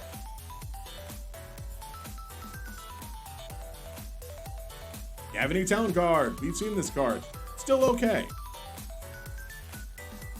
Bird Admirer. Tireless Hauler. Dawnheart Rejuvenator. Baneblade Scoundrel. So many of these cards we've seen. Hoppet Stitcher. 3 mana, Human Wizard. It's a 2/3. Whenever you cast an instant or sorcery, make a decaying zombie. At the beginning of your upkeep, if you control 3 or more creature tokens, you may transform it into a Poppet Factory. So, oh, hello. Oh, Zurin, you just gifted us. Oh my.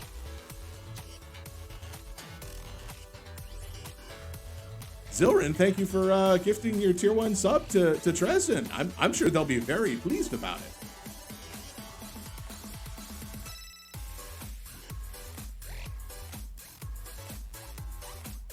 I mean, I think if they're here. Yes, I remember when they gifted that to you. And thanks for popping in.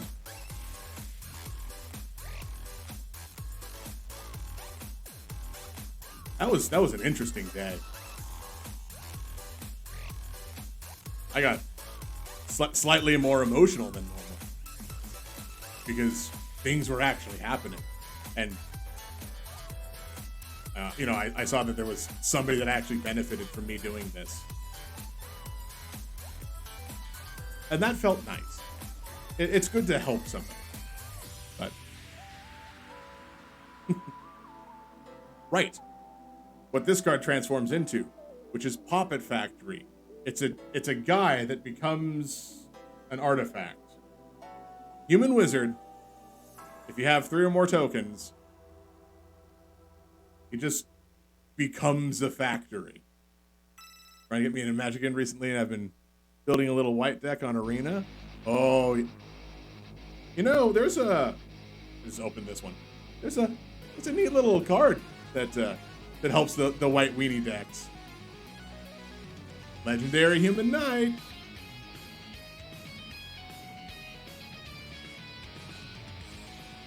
Oh, you're doing the +1/+1 counters one.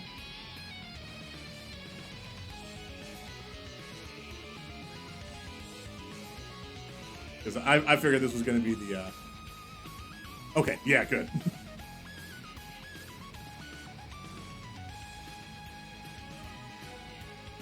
What does this thing do?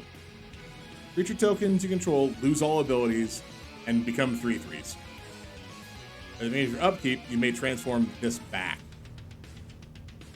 Oh. Well, they lose all their abilities, so that's fine. You know, the polls haven't been too bad. I mean, they haven't been great. It's not like I've made money on this box. Because I probably should have opened this last month if I wanted to try to do that. Oh, wow. $7. Not bad. But realistically, I haven't seen any of these cards at all. So some of this is really good. I'm super happy about seeing 3 mana 3/3s in white that have protection and 2 mana 3/1s with flash, also in white. Why is that in white?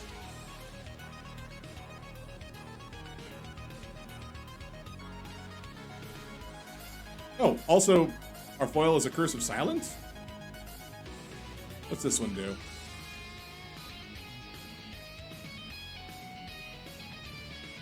When it comes into play, choose a card name, 1 mana. Spells of the chosen name, enchanted player casts costs 2 more. And whenever it casts a spell, you may sacrifice this. If you do, draw a card. Why would you do it? Why wouldn't this be sacrifice this, counter the spell? That's not great. And oh boy. All right. So get ready for Portal 2. Return of the weird wording. We have Assassin's Blade, a 2 mana sorcery that you can only play after you're attacked and before you declare interceptors. This is a sorcery, mind you. So anything that says counter target instant does not counter this. You can destroy 1 attacking creature that isn't black. I could actually see this card being played in decks normally. Like in commander decks, I could absolutely run this card.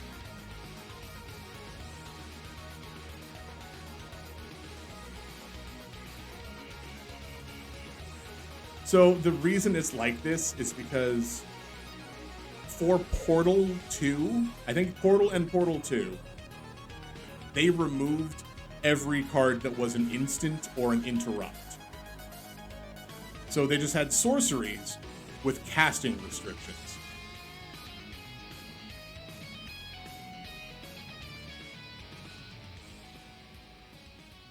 I don't know why. I don't know why they did that. But they did. This is actually an okay card.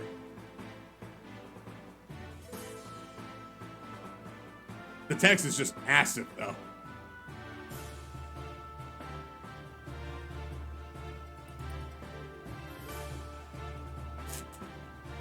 All right, we've got 3 more packs. Well, 2 more since I've opened up this one.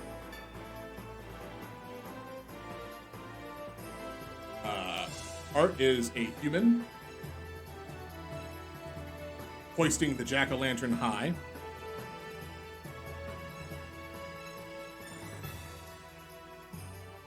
But in regards to, pulls, I think I've found enough cards to make a reasonable werewolf deck, except I would like one or two more copies of the one that gets all of my wolves and werewolves +1/+1. That'd be nice. Or, the legendary that says I can just transform willy-nilly. All right, art is Larder Zombie, which I believe had the green jar.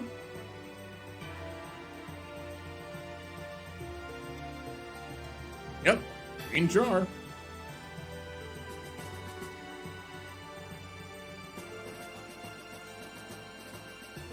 Land is an island.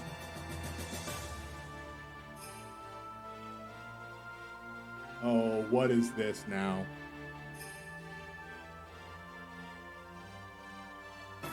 Devious Cover-Up. 4 mana, counter target spell. If it's countered this way, exile it, and then you may shuffle 4 of your cards from your graveyard into your library. That's not what I wanted to see. I would have rather this be counter target creature, and then you create a decayed from it at 3 mana. That would have been fine. This, not so great.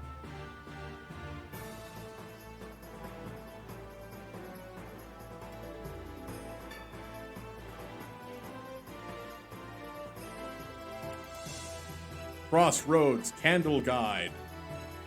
A 4 mana 3. Okay, come on. A 4 mana 3/4. Voice of the Blessed. Oh, I haven't seen Voice of the Blessed yet. All right, 4 mana 3/4. When it comes into play, exile 1 target card from a graveyard. Pay 2 to add 1. It just transfers mana. All right, let's take a look at this card. Okay, that makes sense why you definitely like Voice of the Blessed. Whenever you gain life, put a +1/+1 counter. 4 or more, it gains vigilance and flying. 10 or more, it has indestructible. Yeah. No, it is. That is entirely reasonable. Celestis Sanctifier. 3 mana 3/2. Day or night. Come on, what's it do it? Day or night. Look at the top 2 cards, put 1 in your graveyard. That's bad.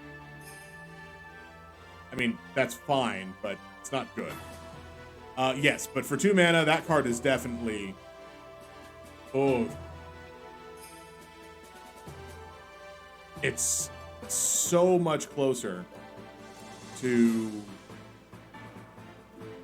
all of the big angry cards that I've encountered for that previously, like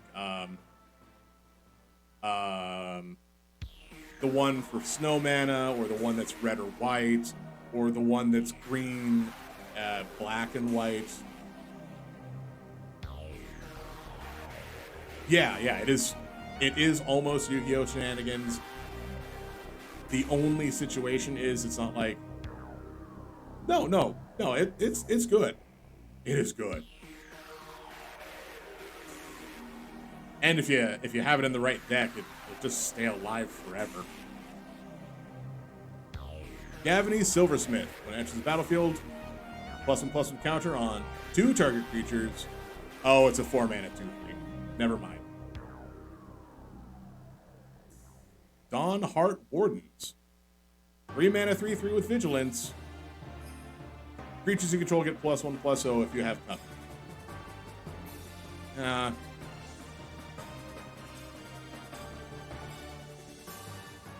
Dawnheart Mentor. What comes into play, make a dude. You have Coven, someone gets +3/+3 and trample for 6 mana. But that doesn't say activate only as a sorcery, so that's at least good. Gamble Grove Witch. I've seen her plenty of times.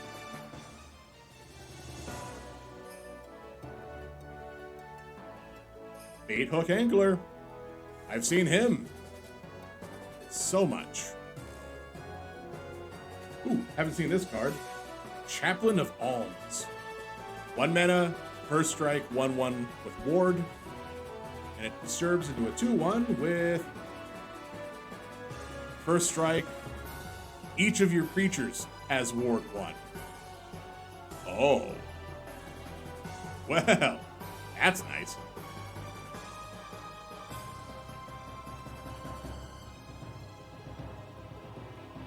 The rare is Wake to Slaughter, 5 mana sorcery.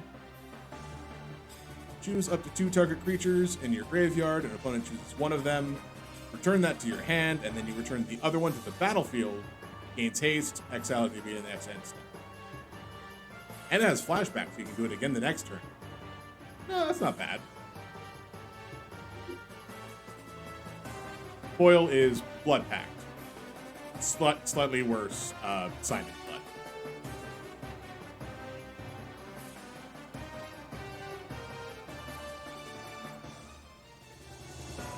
Let's see. I'm trying to remember what other kind of +1/+1 or life gain situations we've encountered so far tonight. And aside from the Soul Mister, I can't think of any.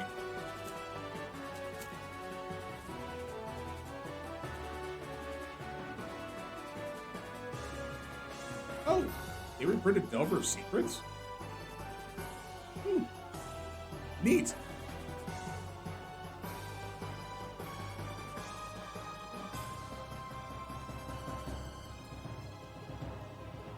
All right, we've got Forest. And then Consider. Look at the top card of your library. You can put it in the graveyard, and you also draw a card.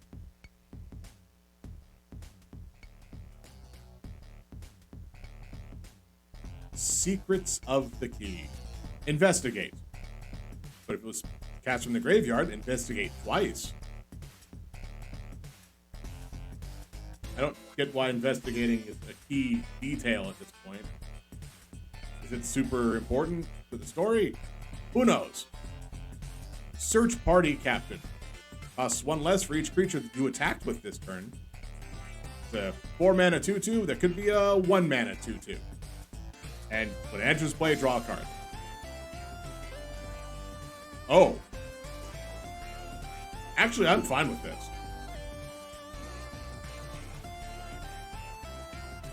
Clarion Cathars. 4 mana 3/3. When it enters the battlefield, make a dude. Sure.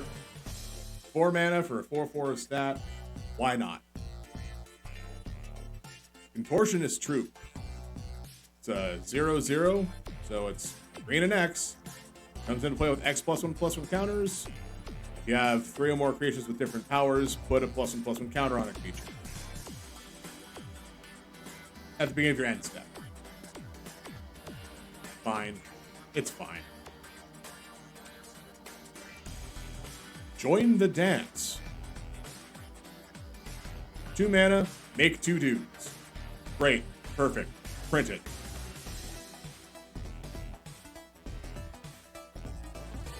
Oh. Rockfall Vale in different art. So we've already had this one time. I guess now we have a second copy. That's neat. Cool. Vengeful Strangler, can't block. When it dies, return to the battlefield transformed. Attached to target creature or planeswalker that opponent controls.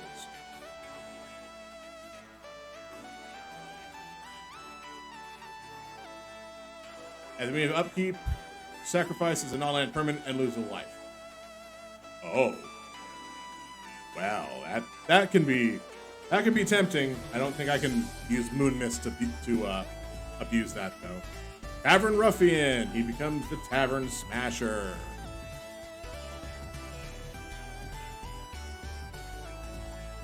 Briarbridge Tracker, 3 mana, 2/3 with Vigilance.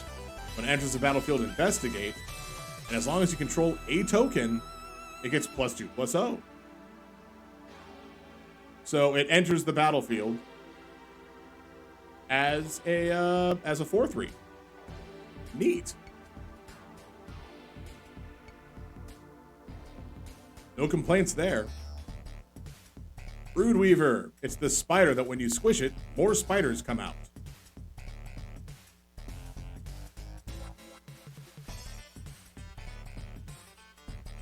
And now, the last pack. This is the bottom right-hand corner pack of the box. I haven't shuffled them around. I just, started.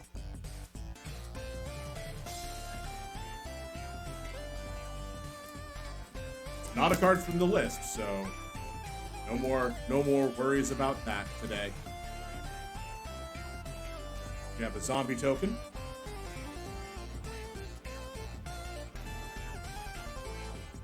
The art is Storm the Festival.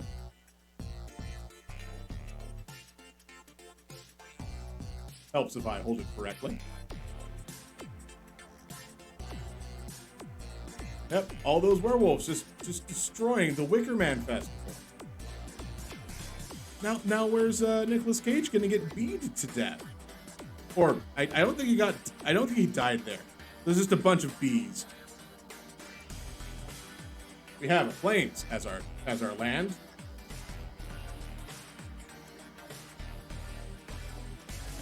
Flip the switch. Come on. Come on. This is the last pack. We can do this, camera.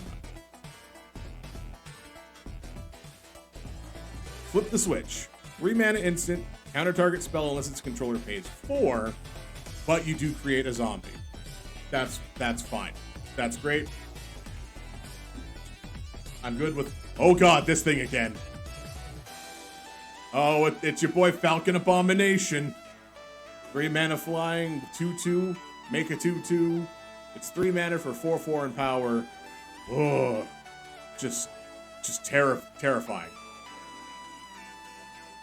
Why does it have a zombie face?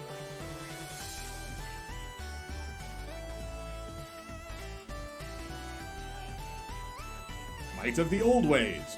2 mana, +2/+2. But then, if you control 3 or more creatures with different powers, draw a card? No! This is bad. Don't run this card. Unless you, desperately need it.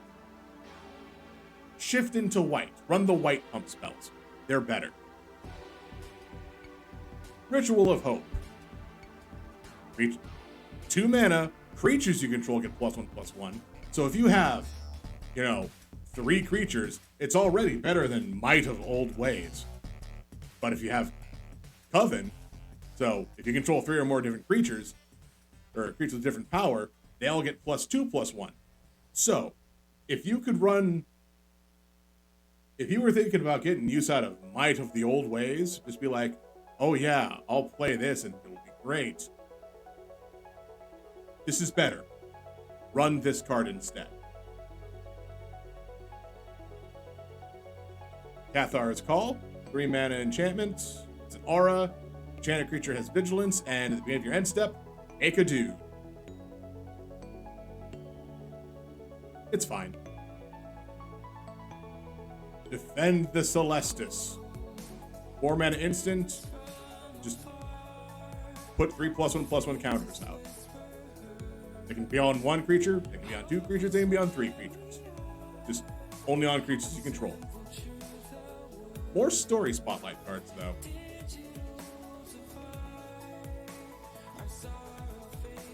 Fangblade Brigand. We've seen her. We're getting towards the end. We're getting real close to it. Dawnheart Wardens. I mean, we've seen them, but not with this art. This is neat art. Tireless Hauler. You've seen him. Here we go. It's a rare. It's red. It's Light Up the Night. 1 in a red. Featuring Zippo Trix Mikedgelord. Sorcery deals X damage to any target. It deals X +1 instead if that target is a creature or a planeswalker. And then you can flashback for 3 in a red and remove loyalty counters from planeswalkers you control. X can't be 0. So all those Super Friends decks they just gained it. They have an end game now. Get all of your planeswalkers to as big as you can, and just be like, I'll remove all of my counters and zot you for 80. But did you consider? Royally consider. So, in all, I'd say neat, super fun, and I think it was this set of 10 that I opened the other. No, it was not this set of 10. Oh well. Yeah, I will definitely go as far as to say that I did not make money on this box. Don't try to do this stuff to make money on these boxes. There is a series on YouTube by a creator on YouTube that has really gone out of their way to try to say, don't just open these boxes to try to make money. I'm doing this for content as well, so there's kind of a separate value attached to that. But that's fine. Now, I was initially, as the day was starting, thinking about doing a box of Crimson Vow as well. But as the day continued, I've realized I've been live for almost 4 hours. It took 4 hours to get through that box of Midnight Hunt. That would mean another 4 hours to get through Crimson Vow. That would put it at 1 a.m. for me. I'm not doing that to myself.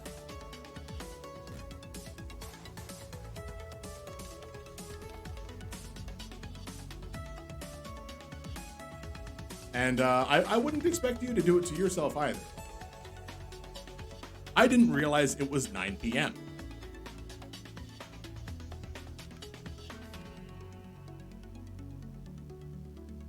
So I will finish packing up this box.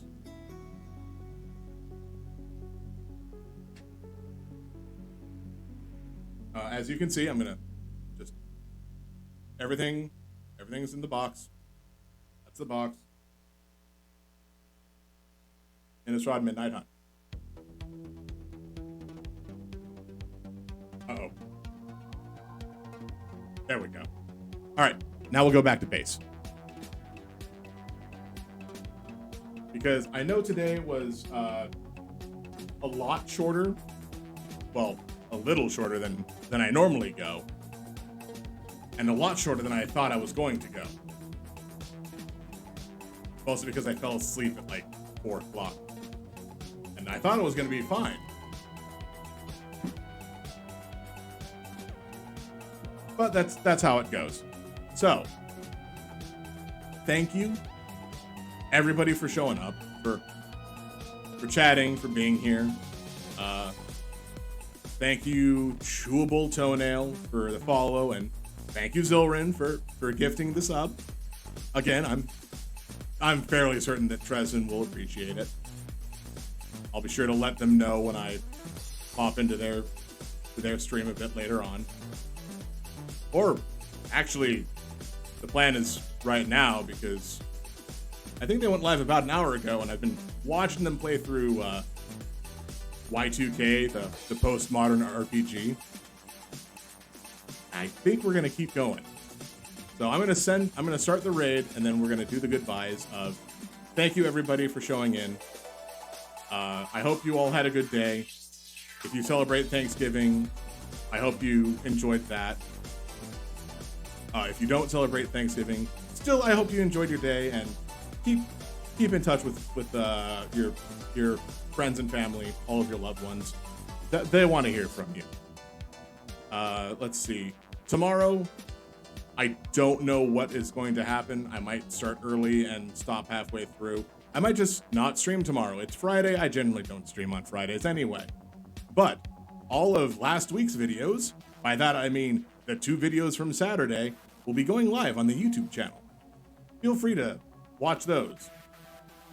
All the videos from this week are going to go live next week. I've now gotten back into the uploading habit, so after taking the week off for Desert Bus. So thank you again for being here. Stay safe, stay healthy, be good to yourself, be good to other people. Take care. I'll see y'all at least on Monday, maybe Saturday, who knows. But I'll see y'all next time. Say hi to Tresden for me. Bye.